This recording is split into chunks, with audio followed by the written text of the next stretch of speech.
Kozhikode government arts college നടത്തുന്ന ഒന്നാമത് സാഹിത്യോത്സവത്തിൽ പങ്കെടുക്കാൻ അവസരം ലഭിച്ചതിലുള്ള സന്തോഷം അറിയിക്കുകയാണ്.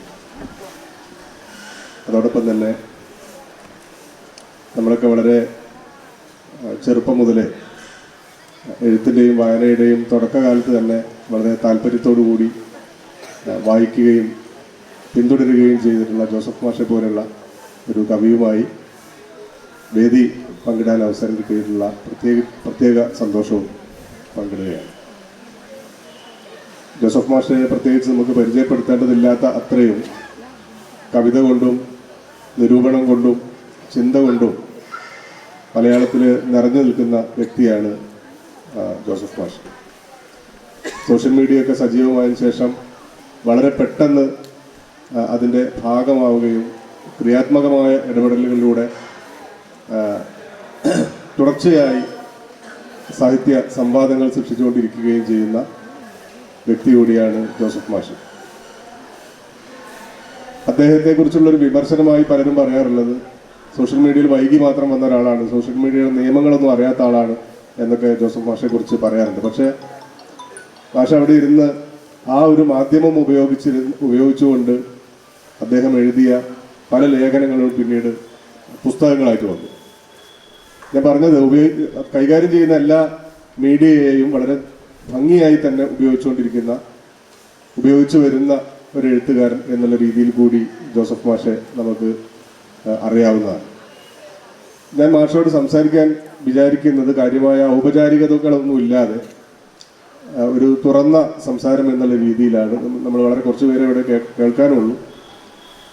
ഒരു സാധാരണ സംഭാഷണം എന്നുള്ള രീതിയിൽ മാഷിൻ്റെ എഴുത്ത് ജീവിതവുമായി ബന്ധപ്പെട്ട് കവിതയുമായി ബന്ധപ്പെട്ട് പൊതുവെ നമ്മുടെ കവിതയും സമൂഹവുമായി ബന്ധപ്പെട്ട കാര്യങ്ങളെക്കുറിച്ചൊക്കെ മാഷോട് ചെറുതായിട്ട് സംസാരിക്കാനാണ് ഞാൻ വിചാരിക്കുന്നത്. മുൻകൂട്ടി തയ്യാറാക്കിയുള്ള ചോദ്യാവലികളോ കാര്യങ്ങളോ ഒന്നും എൻ്റെ കയ്യിലില്ല. അത് വെച്ചിട്ടുള്ള ചില കാര്യങ്ങളാണ്. കഴിഞ്ഞ ദിവസം നമ്മുടെ ഈ ലിറ്ററേച്ചർ ഫെസ്റ്റിവലിൻ്റെ തന്നെ ഒന്നാമത്തെ ദിവസം ഒരു വേദിയിൽ ഹിന്ദു ഗോപനുമായിട്ടുള്ള ഒരു ചർച്ചയിൽ ഇവിടുത്തെ മലയാള വിഭാഗത്തിലെ മുൻ അധ്യാപകനും നിരൂപകനുമായിട്ടുള്ള ഈ MC അബ്ദുൽ നാസർ സംസാരിച്ചൊരു കാര്യം ഞാനിങ്ങനെ ഓർക്കുകയായിരുന്നു. ഹിന്ദു ഗോപൻ്റെ എഴുത്ത് രീതിയുമായി ബന്ധപ്പെടുത്തിക്കൊണ്ട് അദ്ദേഹം പറഞ്ഞ ഒരു കാര്യം, കവിതയിൽ ജോസഫ് ഉണ്ടാക്കിയിട്ടുള്ള ഒരു എഴുത്ത് വഴിയാണ് ഗദ്യത്തിൽ ഇന്ദുഗോപൻ ഉണ്ടാക്കിയത് എന്നാണ്. ഞാൻ ജോസഫിന് ഇന്ദുഗോപൻ്റെ എഴുത്തുമായി താരതമ്യം ചെയ്യാനല്ല ഞാൻ ഉദ്ദേശിക്കുന്നത്. മറിച്ച് 90കളിൽ കവിതയിലേക്ക് വന്നിട്ടുള്ള ഈ കവിതയിൽ ഒരു പുതിയ ധാര ഉണ്ടാക്കിയിട്ടുള്ള ജോസഫ് മാഷ് ആലങ്കാരികമായ ഭാഷയൊക്കെ ഒഴിവാക്കിക്കൊണ്ട് ഒരുതരം റിയലിസ്റ്റിക് ആയിട്ടുള്ള ഒരു രീതി കവിതയിലേക്ക് കൊണ്ടുവരികയാണ് ചെയ്തിട്ടുള്ളത്. അദ്ദേഹത്തിൻ്റെ പെങ്ങളുടെ ബൈബിളോ ഐഡന്റിറ്റി കാർഡോ ഒക്കെ വായിച്ചു നോക്കുന്ന സമയത്ത് നമുക്ക് മനസ്സിലാവും ഗദ്യത്തിനകത്ത് കവിതയാക്കാൻ വേണ്ടി ഇത് എങ്ങനെയാണ് ഇത് കവിതയാകുന്നത്. വെറുതെ കുറെ കാര്യങ്ങൾ നിരത്തി വെച്ചിട്ട് എങ്ങനെയാണ് ഇത് കവിതയാവുന്നത്. അപ്പൊ ഗദ്യത്തിൽ കവിത എഴുതിയിട്ടുള്ള അയ്യപ്പ പണിക്കരാണെങ്കിൽ അയ്യപ്പ പണിക്കർ രാഷ്ട്രീയം കൊണ്ടാണ് ആ ഗദ്യത്തെ കവിതയാക്കിയത്. സച്ചിദാനന്ദനാണെങ്കിൽ ചരിത്രത്തിന്റെ ചില സാന്നിധ്യങ്ങൾ വലിച്ചിട്ടുകൊണ്ടാണ് ഗദ്യത്തെ കവിതയാക്കിയത്. ആറ്റൂരിനെ പോലുള്ള ആൾക്കാരാണെങ്കിൽ ഈ ഗദ്യ കവിതയിൽ ബിംബങ്ങൾ നിറച്ചുകൊണ്ടാണ് ആ ഗദ്യത്തെ കവിതയാക്കിയത്. ഇതൊന്നുമില്ലാതെ വെറുതെ വസ്തുതകൾ നിരത്തി വെച്ച് ഒരു എന്താ പറയാ സാധാരണമായ കാര്യങ്ങൾ ഇങ്ങനെ പെറുക്കി വെച്ച് കവിത ഉണ്ടാക്കുന്ന ഒരു വിദ്യയായിരുന്നു ജോസഫ് മാഷ് സ്വീകരിച്ചത്. എങ്ങനെയാണ് മാഷ് ഈ തരത്തിലൊരു ഭാഷ രൂപപ്പെടുത്തിയത്? ആ ഒരു വളരെ അലങ്കൃതമായ ഒരു ഭാഷാ വഴിയുടെ മലയാളത്തിന്റെ വലിയൊരു കാവ്യ ഭാഷയുടെ വലിയൊരു തുടർച്ചയിൽ ഈ രീതിയിലൊരു വിച്ഛേദം ഉണ്ടാക്കുമ്പോൾ മാഷ് അത് വലിയ രീതിയിൽ ചർച്ച ചെയ്യപ്പെട്ടതാണ് ജോസഫ് മാഷിന്റെ ആ കാവ്യ ഭാഷയൊക്കെ. ഞാൻ ചോദിക്കുന്നത് ഇത്തരം ഒരു കാവ്യ ഭാഷ സ്വീകരിക്കുമ്പോൾ ഉണ്ടായിട്ടുള്ള സംഘർഷങ്ങളെ കുറിച്ചാണ്. അതേക്കുറിച്ച് സംസാരിക്കാമോ? വിശിഷ്ട വ്യക്തികളെ സുഹൃത്തുക്കളെ കുറച്ച് പേരേ ഉള്ളൂ. എനിക്കതാണ് ഇഷ്ടം. കാരണം വലിയ ആൾക്കാരെ ഈ പേടിയാണ്. ഒരു വലിയ സമൂഹത്തോട് സംസാരിക്കുക ഭയമാണ്. അദ്ദേഹം ചോദിച്ചത് ഈ റിയലിസ്റ്റിക് രീതിയിലുള്ള എഴുത്ത് എനിക്ക് പണ്ടേ ഇഷ്ടമായിരുന്നു. എനിക്ക് മലയാളത്തിലെ റിയലിസ്റ്റിക് എഴുത്തുകാരെയാണ് കൂടുതൽ ഇഷ്ടം. പ്രത്യേകിച്ച് കവിതയിൽ ഇടശ്ശേരി, അക്കിത്തം, അവരൊക്കെ റിയലിസ്റ്റിക് എഴുത്തുകാരാണ്. ഓളപ്പമണ്ണ കുറേ വാൾട്ട് വിറ്റ്മാനെ ഇഷ്ടമാണ്. വാൾട്ട് വിറ്റ്മാൻ അമേരിക്കൻ, ലോകത്തിലെ ഏറ്റവും വലിയ റിയലിസ്റ്റിക് പോയറ്റാണ് വാൾട്ട് വിറ്റ്മാൻ എന്നാണ് നമ്മൾ അറിയുന്നത്. പക്ഷേ റിയലിസം പൊതുവെ ആൾക്കാരെ അധികം ആകർഷിക്കുന്ന ഒരു ഇതല്ല. നോവലിൽ അങ്ങനെയാണ്. യൂറോപ്പിലൊക്കെ റിയലിസം നോവലിലുണ്ടായ സമയത്ത് കവിതയിൽ റൊമാൻറ്റിസമാണ് ഉണ്ടായത്. വിക്ടർ ഹ്യൂഗോയുടെ പാവങ്ങൾ റിയലിസ്റ്റിക് നോവലാണ്. നോട്ടർഡാമിലെ കൂനൻ, പാവങ്ങളൊക്കെ റിയലിസ്റ്റിക് നോവലാണ്. പക്ഷേ അദ്ദേഹം ഫ്രഞ്ചിലെ വലിയ കവിയാണ്, ഫ്രഞ്ച് സാഹിത്യത്തിലെ വലിയ കവി കൂടിയാണ്. അത് റൊമാൻറ്റിക്കാണ്. ഞാനൊരു ഉദാഹരണമായിട്ട് പറയുന്നുള്ളൂ. ഇപ്പം എസ് കെ പൊറ്റക്കാടിൻ്റെ നോവലുകൾ റിയലിസ്റ്റിക് നോവലാണ്, ഉദയസിൻ്റെ കഥ. പക്ഷെ അതിലുള്ള കവിത റൊമാൻറ്റിക്കാണ്. അതിൽ കവിതയുണ്ട്. ഉദയസിൻ്റെ കഥയുടെ ആദ്യ ഭാഗത്ത് കവിതയുണ്ട്, അത് റൊമാൻറ്റിക്കാണ്. പ്രേമശില്പി എന്ന് പറയുന്ന ഒരു കൃതി പുള്ളി എഴുതിയിട്ടുണ്ട്. അത് ഞാൻ വായിച്ചിട്ടില്ല. റൊമാൻറ്റിക് ആയിരിക്കാമെന്ന് ഞാൻ വിചാരിക്കുന്നു. മലയാളത്തിലും റിയലിസ്റ്റിക് സാഹിത്യം തകഴിയൊക്കെ എഴുതുന്ന കാലത്ത്, പൊൻകുന്നം വർക്കി, തകഴി, ലളിതാംബികാന്തർജനമൊക്കെ വരുന്ന കാലത്ത് തന്നെയാണ്, ബഷീറൊക്കെ വരുന്ന കാലത്ത് തന്നെയാണ് ചങ്ങമ്പുഴയും കാൽപ്പനികതയിൽ വരിക. ഇതിനകത്തൊരു ഒരു സ്ഥലത്ത് റൊമാൻറ്റിക്, ഒരു സ്ഥലത്ത് റിയലിസ്റ്റിക്. അപ്പോൾ അത് തമ്മിലെന്തോ ബന്ധമുണ്ടെന്ന് തോന്നുന്നു. അപ്പം രമണൻ എന്നുള്ള കവിതയിൽ തന്നെ റിയലിസം ഉണ്ട്. രമണൻ ഒരു റൊമാൻറ്റിക് കവിതയാണ്, പക്ഷേ അതിനകത്ത് റിയലിസം ഉണ്ട്. പിന്നെ ഒരു കാര്യം മനസ്സിലാക്കേണ്ട, ആത്യന്തികമായ റിയലിസം എങ്ങുമില്ല. ആത്യന്തികമായ റിയലായിട്ടുള്ള ഒരു കാര്യവും ഇല്ല. നമ്മളിപ്പോൾ ഈ കാണുന്ന ലോകം നമ്മുടെ കാഴ്ചയുടെ ഒരു ഇത് മാത്രമാണ്. ഞാൻ കാണുന്ന പോലാണോ ഇദ്ദേഹം കാണുന്നതെന്ന് പറയാൻ പറ്റില്ല. അദ്ദേഹത്തിൻ്റെ തലച്ചോറ് എങ്ങനെയാണ് പ്രവർത്തിക്കുന്നത് അതനുസരിച്ചായിരിക്കും അദ്ദേഹം കാണുന്നത്. ഞാൻ കാണുന്നതും ഇദ്ദേഹം കാണുന്നതും രണ്ടായിട്ടായിരിക്കും. ഇപ്പം മൃഗങ്ങളും പക്ഷികളും ലോകത്തെ കാണുന്നത് പോലെ അല്ലല്ലോ നമ്മൾ കാണുന്നത്. പിന്നെ ലോകത്തിന് അങ്ങനെ പ്രത്യേകിച്ച് കാഴ്ചകളൊന്നുമില്ല. മനുഷ്യരായതുകൊണ്ട് നമ്മൾ കാണുന്നതേ ഉള്ളൂ. അല്ലാതെ മനുഷ്യർക്ക് പുറത്തുള്ള ഇപ്പോൾ സൂര്യൻ ഭൂമിയെ നോക്കി എന്നൊക്കെ നമ്മൾ ചുമ്മാ പറയുന്നത്, അങ്ങനെ നോക്കുന്നൊന്നുമില്ല. അങ്ങനെ ലോകത്തിന് കാഴ്ചകളില്ല. ലോകത്തിന് അങ്ങനെ ഒരു ജീവനില്ലല്ലോ.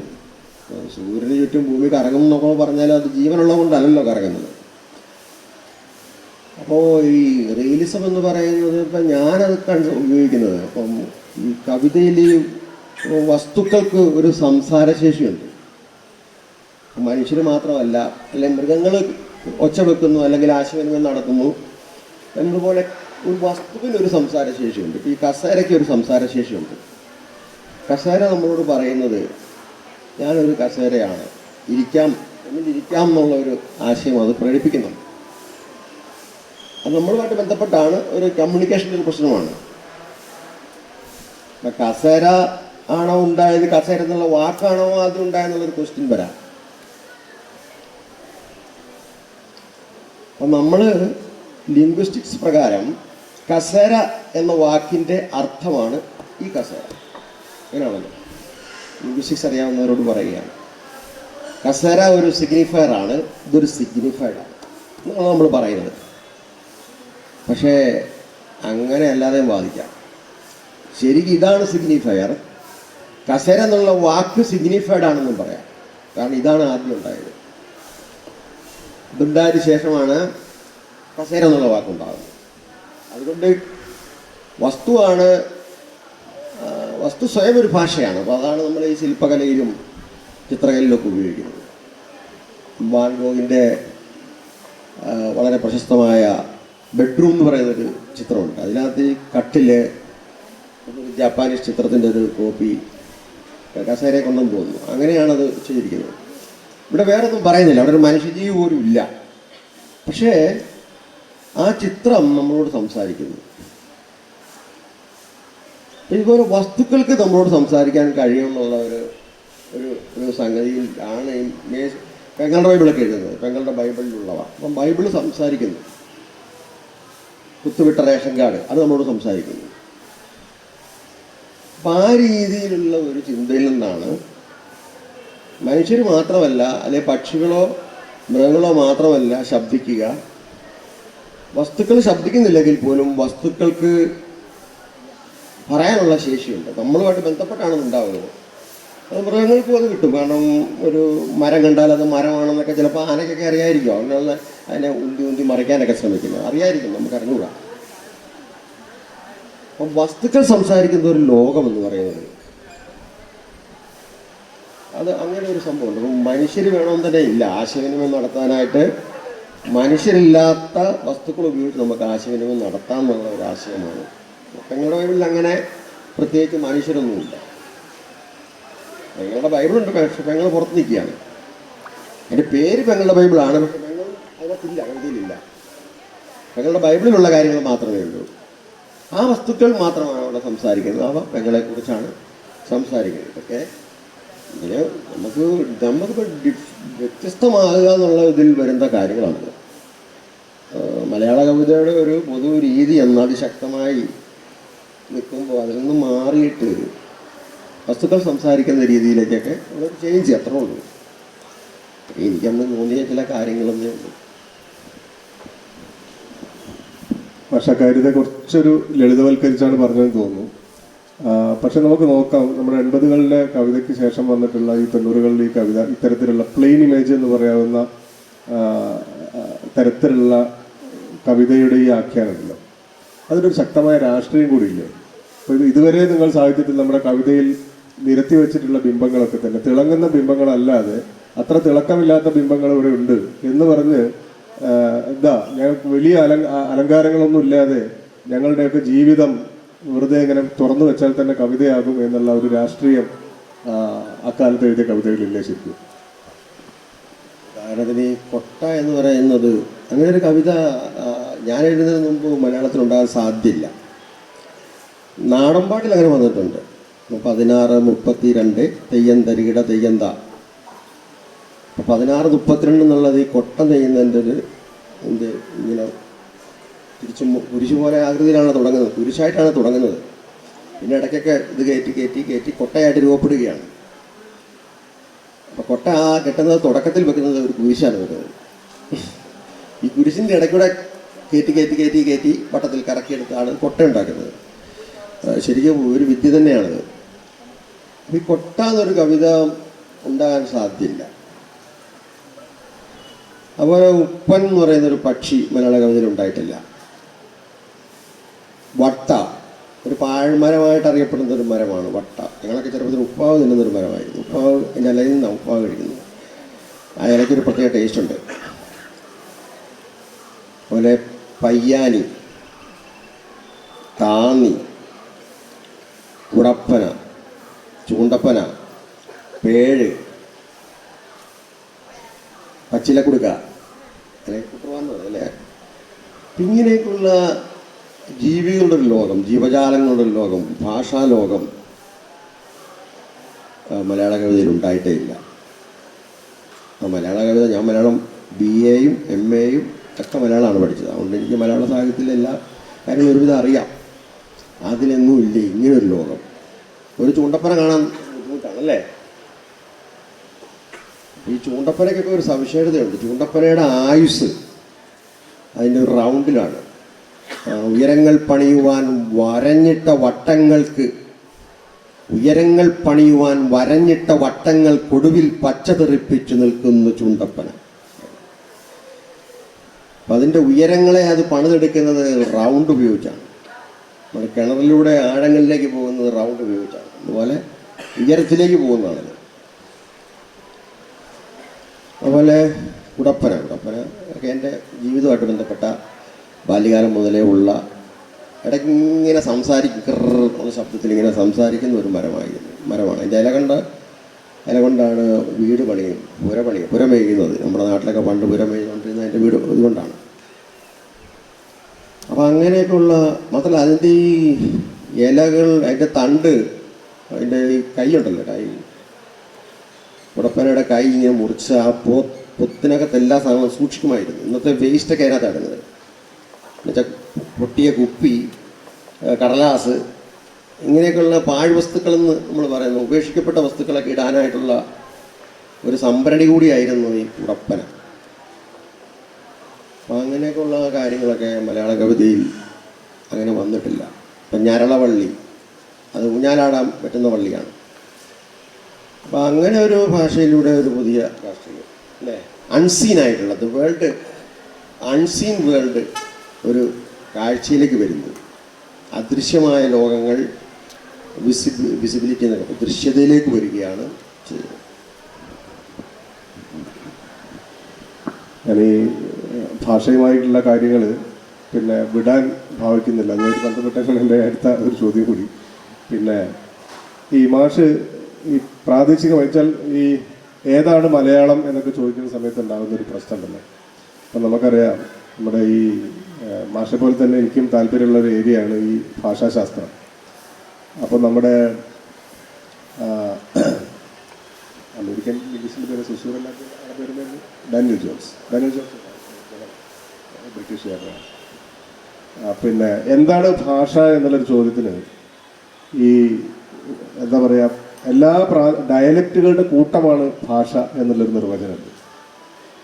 ഇപ്പം മലയാളത്തിൽ പലപ്പോഴും ഭാഷയെക്കുറിച്ച് അല്ലെങ്കിൽ ഡയലക്റ്റുകളെ കുറിച്ചിട്ടുള്ള ഒരു പിന്നെ ആലോചന വന്നിട്ടുള്ളത് ഒരു മുഖ്യം സങ്കല്പിക്കുകയും ഭാഷയുടെ ഒരു മുഖ്യം സങ്കല്പിക്കുകയും ആ മുഖ്യത്തിൽ നിന്ന് അകന്നകന്ന് നിൽക്കുന്നതാണ് പ്രാദേശിക ഭേദങ്ങൾ എന്നുള്ളൊരു ധാരണയാണ് നമ്മുടെ ഒരു വ്യാകരണ ചരിത്രമോ ഭാഷാ ചരിത്രമോ പഠിപ്പിച്ചിട്ടുള്ളത്.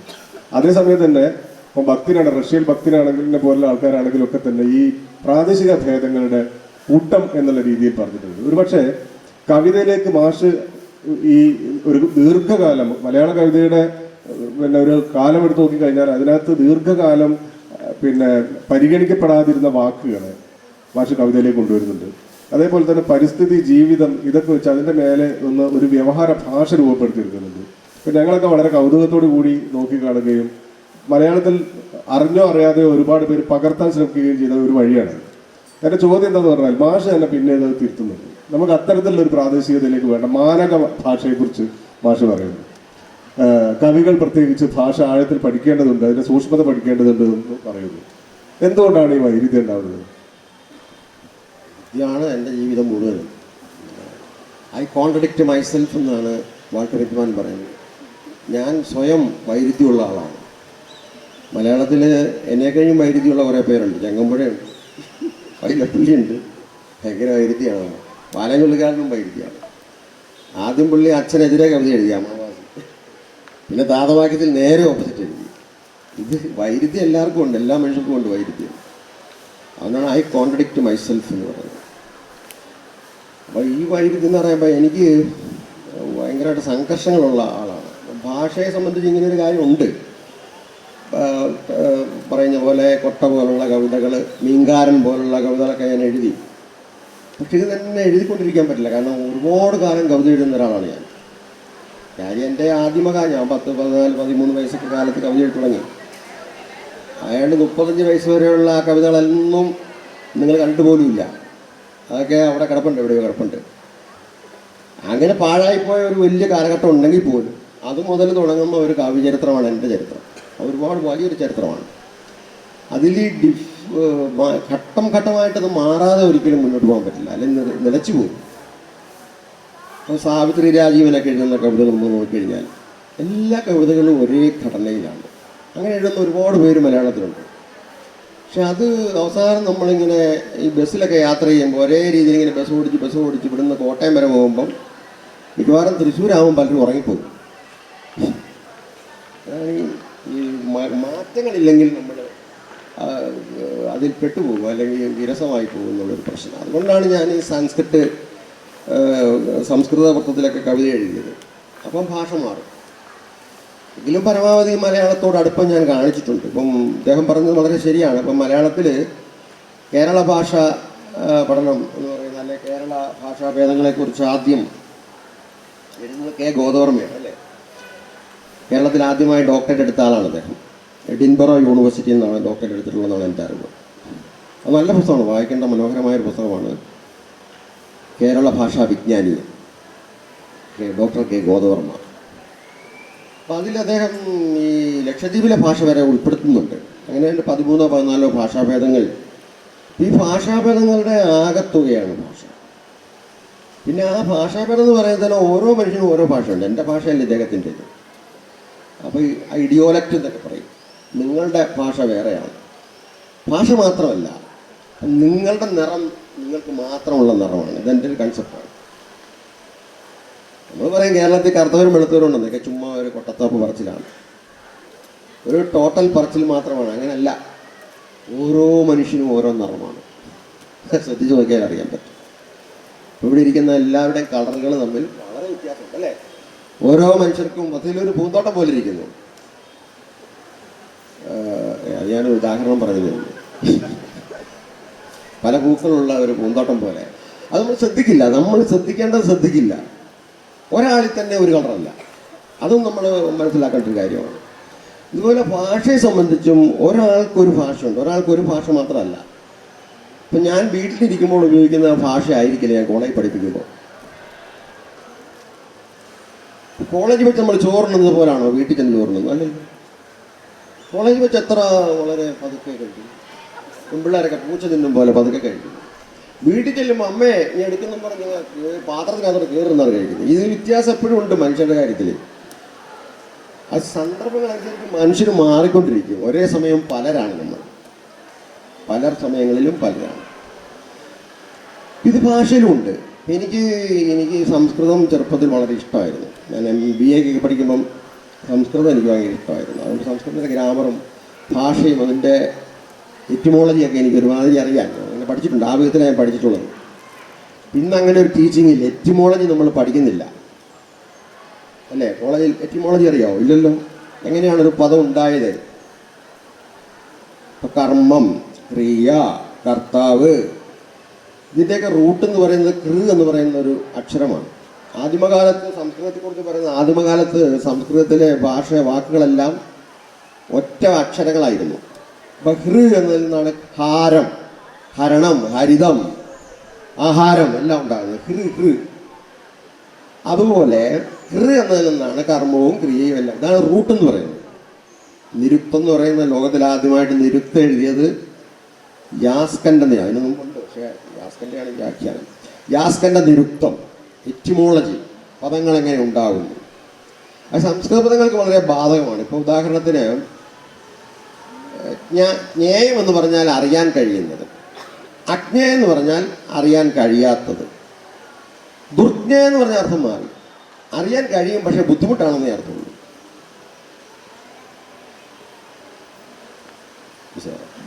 ദുഃഖത്താൽ മാത്രം അറിയാൻ കഴിയും, ബുദ്ധിമുട്ടി അറിയാൻ കഴിയുന്നതാണ് ദുർജ്ഞേയം. അപ്പോൾ സാധ്യം, സാധിക്കാൻ കഴിയുന്നത്. അസാധ്യം, സാധിക്കാൻ പറ്റാത്തത്. ദുസ്സാധ്യം, ബുദ്ധിമുട്ടോടുകൂടി സാധിക്കാൻ പറ്റും. ഇതാണ് എൻ്റെ ഇങ്ങനെ സംസ്കൃത വാക്കുകൾ നമ്മൾ ഉപയോഗിക്കുന്നുണ്ടെങ്കിൽ അതിന് ഇതുപോലുള്ള എറ്റിമോളജിക്കലായിട്ടുള്ള മീനിങ് ഉണ്ട്. അത് വളരെ പ്രധാനമാണ്. ഞാൻ ഓർക്കുന്നു ബാലചുള്ളിക്കാരൻ്റെ ഒരു കവിത, ഒരു നർത്തകിയെക്കുറിച്ചൊരു കവിതയുണ്ട്, യാമിനി നൃത്തം. അതിലൊരു വാക്ക് സ്വാവസ്ഥമാകും ഈ കൽമണ്ഡപങ്ങളിൽ നിന്ന്. ഇന്നത്തെ തലമുറയ്ക്ക് അത് അർത്ഥം മനസ്സിലാകാൻ ബുദ്ധിമുട്ടാണ്. സ്വാവസ്ഥം, അത് ഉറങ്ങുന്ന കല്ലെന്നേ അർത്ഥമുള്ളൂ. ഉറങ്ങിക്കിടക്കുന്ന കല്ല്. സ്വാവസ്ഥം, തന്നിലേക്ക് പ്രാപിച്ച് സ്ഥിതി ചെയ്യുന്നു എന്ന് വെച്ചാൽ ഉറങ്ങിക്കിടക്കുന്നു. അപ്പോൾ അത്തരത്തിൽ സംസ്കൃത പദങ്ങൾക്ക് അങ്ങനെ റൂട്ടുണ്ട്. ഇതിൽ ഈ MA മലയാളവും BA മലയാളവും പഠിക്കുന്ന കുട്ടികൾ ഈ എറ്റിമോളജിക്കൽ സ്റ്റഡി നടത്തണം. അതാണ് ഈ കുഴപ്പം. അത് നമ്മുടെ സിലബസിൽ ചേർക്കേണ്ട ഒരു കാര്യമാണ്. അവിടെ പറഞ്ഞുകൊള്ളാം. ഫാദർ ജോൺ കുന്നപ്പള്ളി എഴുതിയ പ്രക്രിയാഭാഷ എന്ന് പറഞ്ഞൊരു പുസ്തകമുണ്ട്. അതിനകത്ത് എറ്റിമോളജിയെക്കുറിച്ച് കൃത്യമായിട്ട് പറയുന്നുണ്ട്. നിങ്ങളത് വായിക്കണം. സംസ്കൃതം നമ്മൾ ഉപയോഗിക്കാതെ പറ്റില്ലല്ലോ. അപ്പോൾ ഇതുപോലെ മൈന്യൂട്ടായിട്ടുള്ള ഡിഫറൻസ് ഇതിനകത്തുണ്ട്. അതൊക്കെ വെച്ചാണ് ഈ കുട്ടിക്കൃഷ്ണന്മാരൊക്കെ കൃതികൾ എഴുതുന്നത്. അതുകൊണ്ട് അവരൊക്കെ എഴുതുന്ന വർക്കുകൾ ഇപ്പോഴും വായിക്കാൻ നമുക്ക് പറ്റുന്നു, രസകരമായി വായിക്കാൻ പറ്റും. പണ്ഡിതന്മാരാണ്, ഭാഷ അറിഞ്ഞ് അവർ പ്രയോഗിക്കുന്നവരാണ്. അപ്പം അതുപോലെ ഇപ്പോൾ മലയാളം പ്രയോഗിക്കുമ്പോൾ മലയാളത്തിൻ്റെ വാക്കിൻ്റെ കൃത്യമായ അർത്ഥം നമുക്ക് അറിഞ്ഞുകൂടാ. അപ്പോൾ വഴി എന്ന് പറഞ്ഞാൽ എന്താ നമുക്കറിയത്തില്ല. അത് ഉറച്ച വാക്കുകളാണ്, അർത്ഥം ഉറച്ചു പോയി. അതിന് തിരിച്ചറിയാം. മല മലന്നിരിക്കുന്നത് വേണേൽ പറയാമേ ഉള്ളൂ. ഇപ്പോൾ പുറം എന്ന് പറഞ്ഞാൽ കുന്നുംപുറമാണ്, പുറമെന്ന് പറഞ്ഞാൽ കുന്നുംപുറത്ത് താമസിക്കുന്നവനാണ്. അങ്ങനെ ചില വാക്കുകൾക്ക് അർത്ഥം നമുക്കറിയാം, പക്ഷെ കടൽ എന്ന് പറഞ്ഞാൽ അർത്ഥം അറിയില്ല. സംസ്കൃതത്തിൽ അങ്ങനെയല്ല. ഓരോ വാക്കിനും സിംഹം ഹിംസിക്കുന്നത് എന്നർത്ഥം എന്നാണ് നിരുക്തത്തിൽ പറഞ്ഞത്. ഞാൻ നിരുക്തം നോക്കിയപ്പോൾ അതിനകത്ത് കണ്ടത് അങ്ങനെയാണ്. ഹിംസം, ഹിംസിക്കുന്നത്. സിംഹം ഹിംസിക്കുന്നതല്ല. അപ്പം ഇങ്ങനെ വാക്കുകൾക്ക് കൃത്യമായ അർത്ഥമുണ്ട് അല്ലേ? ഇപ്പം ഭൂപാലൻ രാജാവ്, ഭൂപൻ രാജാവ്, വൃക്ഷം മരം, ഭൂർജം മരം, വിടവം മരം, വിടവം ശാഖ, വിടവി മരം. ഇങ്ങനെ വാക്കുകളുടെ അർത്ഥം സംസ്കൃതത്തിലുണ്ട്. ഇത് സത്യത്തിൽ കുട്ടികൾ നമ്മുടെ നഷ്ടപ്പെട്ടു പോയൊരു പഠന രീതിയാണ് ഞാൻ ഈ പറയുന്നത്. പക്ഷെ ഇത് പഠിച്ചാലേ നമ്മളിന്ന് സംസ്കൃത പദങ്ങൾ ധാരാളം ഉപയോഗിക്കുന്നു. പക്ഷേ കവിതയിൽ ഉപയോഗിക്കുന്നില്ലെങ്കിൽ പോലും കവിതയിൽ സംസ്കൃതത്തിൽ നിന്ന് മാറിപ്പോയില്ല അല്ലേ? ഗദ്യത്തിൽ നിങ്ങൾ PhD തീസൊക്കെ മുഴുവൻ സംസ്കൃതമാണ്. അപ്പം എൻ്റെ ഒരു തീസുമായിട്ടൊരു ടീച്ചർ വന്നപ്പോൾ ഞാൻ പറഞ്ഞു, വേണേൽ ടീച്ചറെ ഇത് മലയാളത്തിലാക്കി തരാമെന്ന് ഞാൻ പറഞ്ഞു. അല്ലേ? മുഴുവൻ സംസ്കൃതമാണ്. അപ്പം ആവിർഭവിക്കുക, ആവി എന്ന് പറഞ്ഞാൽ വാക്കിനർത്ഥം പുറത്തേക്ക്, ആവി എന്ന് പറഞ്ഞാൽ ആവിഹീന്നാണ്, പുറത്തേക്ക് ആവിർഭവിക്കുക. മലയാളത്തിൽ വെളിപ്പെടുക എന്ന് പറഞ്ഞാൽ മതി. ഇത് നമ്മൾ മലയാളം പറയാൻ ശ്രമിക്കാറില്ല. അപ്രത്യക്ഷം, കൺമുമ്പിൽ കണ്ടു, പ്രത്യക്ഷം, അക്ഷം തന്നെ കണ്ണാണ്, പ്രതി എന്ന് മുമ്പിൽ നിന്നാണ്. പരിപ്രേക്ഷ്യം, എല്ലാ PhD തീസിലും ഒരു പരിപ്രേക്ഷ്യം കാണും. ഈശ്യം എന്നാണ്, 3 വാക്കുകളാണ്. കാഴ്ചപ്പാടെന്ന് മതിയെന്ന്, കാഴ്ചവട്ടം. ഒരാൾ എഴുതിയ പുസ്തകം, ഏതൊരു വലിയ പണ്ഡിതനാണ്, അതിനെക്കുറിച്ചുള്ള പരിപ്രേക്ഷ്യം എന്ന് പറഞ്ഞു കഴിഞ്ഞാൽ 1 ആസ്പെക്റ്റ് മാത്രമാണ്. നിങ്ങൾ എവിടെ നിന്ന് കാണുന്നു ആ കാഴ്ച മാത്രമാണ് പരിപ്രേക്ഷ്യം. സ്ത്രീ പരിപ്രേക്ഷ്യം, കുമാരനാശാന്റെ കവിതകളിലെ സ്ത്രീ പരിപ്രേക്ഷ്യം എന്ന് പറഞ്ഞു കഴിഞ്ഞാൽ, കുമാരനാശാന്റെ കവിതകളിൽ കീഴാള പരിപ്രേക്ഷ്യവും മറ്റു പലതുമുണ്ട്. സ്ത്രീ പരിപ്രേക്ഷ്യം മാത്രമാണ് നമ്മൾ പറയുന്നത്. മനസ്സിലായി? നമ്മളാ നോട്ട് എവിടെ നിന്ന് നോക്കുന്നു അനുസരിച്ച് നമുക്കൊരു വശം കാണാൻ പറ്റുള്ളൂ. നമുക്കൊരു വസ്തുതയും പൂർണ്ണമായി കാണാനാവില്ല. ആ എവിടെ നിന്ന് നോക്കുന്നു ഒരു വസ്തുവിനെ 8 കാഴ്ചകളുണ്ടെന്നാണ് സെലിനി പറയുന്നത്. സെലിനി മൈക്കലാഞ്ചലോയ്ക്കൊക്കെ ശേഷമുള്ള ലോകത്തിലെ ഏറ്റവും വലിയ ശില്പിയാണ് സെലിനി. മൈക്കലാഞ്ചലോയ്ക്ക് ശേഷം ശില്പകലയിൽ വലിയ ശൂന്യതയാണ്. പിന്നെ റൊദാങ് വരുമ്പോഴാണ് ശില്പകല ഒന്ന് പച്ച പിടിക്കുന്നത്. പക്ഷെ അതിനുള്ള ഇടയിലുള്ള ഒരു ശില്പിയായിരുന്നു സെലിനി. അദ്ദേഹം പറഞ്ഞ യാഥാർത്ഥ്യത്തിന് 8 കാഴ്ച, നമ്മൾ അഷ്ടദിക്ക് എന്ന് പറയുന്നത്, അതൊരു കാഴ്ചപ്പാടാണ് അഷ്ടദിക്ക്. ഇങ്ങനെ പരിപ്രേക്ഷ്യമൊക്കെ അറിയാതെ പ്രയോഗിക്കുന്ന വലിയ പണ്ഡിതന്മാരെ ഞാൻ കണ്ടിട്ടുണ്ട് കേരളത്തിൽ. പിന്നെ ഡോക്ടറേറ്റൊക്കെ ഉള്ളവരാണ്. എനിക്ക് ഡോക്ടറേറ്റും ഒന്നുമില്ല കേട്ടോ. പക്ഷെ എന്നെ പഠിപ്പിച്ച അധ്യാപകർ ഇതൊക്കെ പഠിപ്പിച്ചിട്ടുണ്ട്. ഓരോ വാക്ക് എങ്ങനെ, റൂട്ട് എങ്ങനെയാണെന്ന് പഠിപ്പിച്ചു. ഒരു ഭാഗ്യമായി പോയി.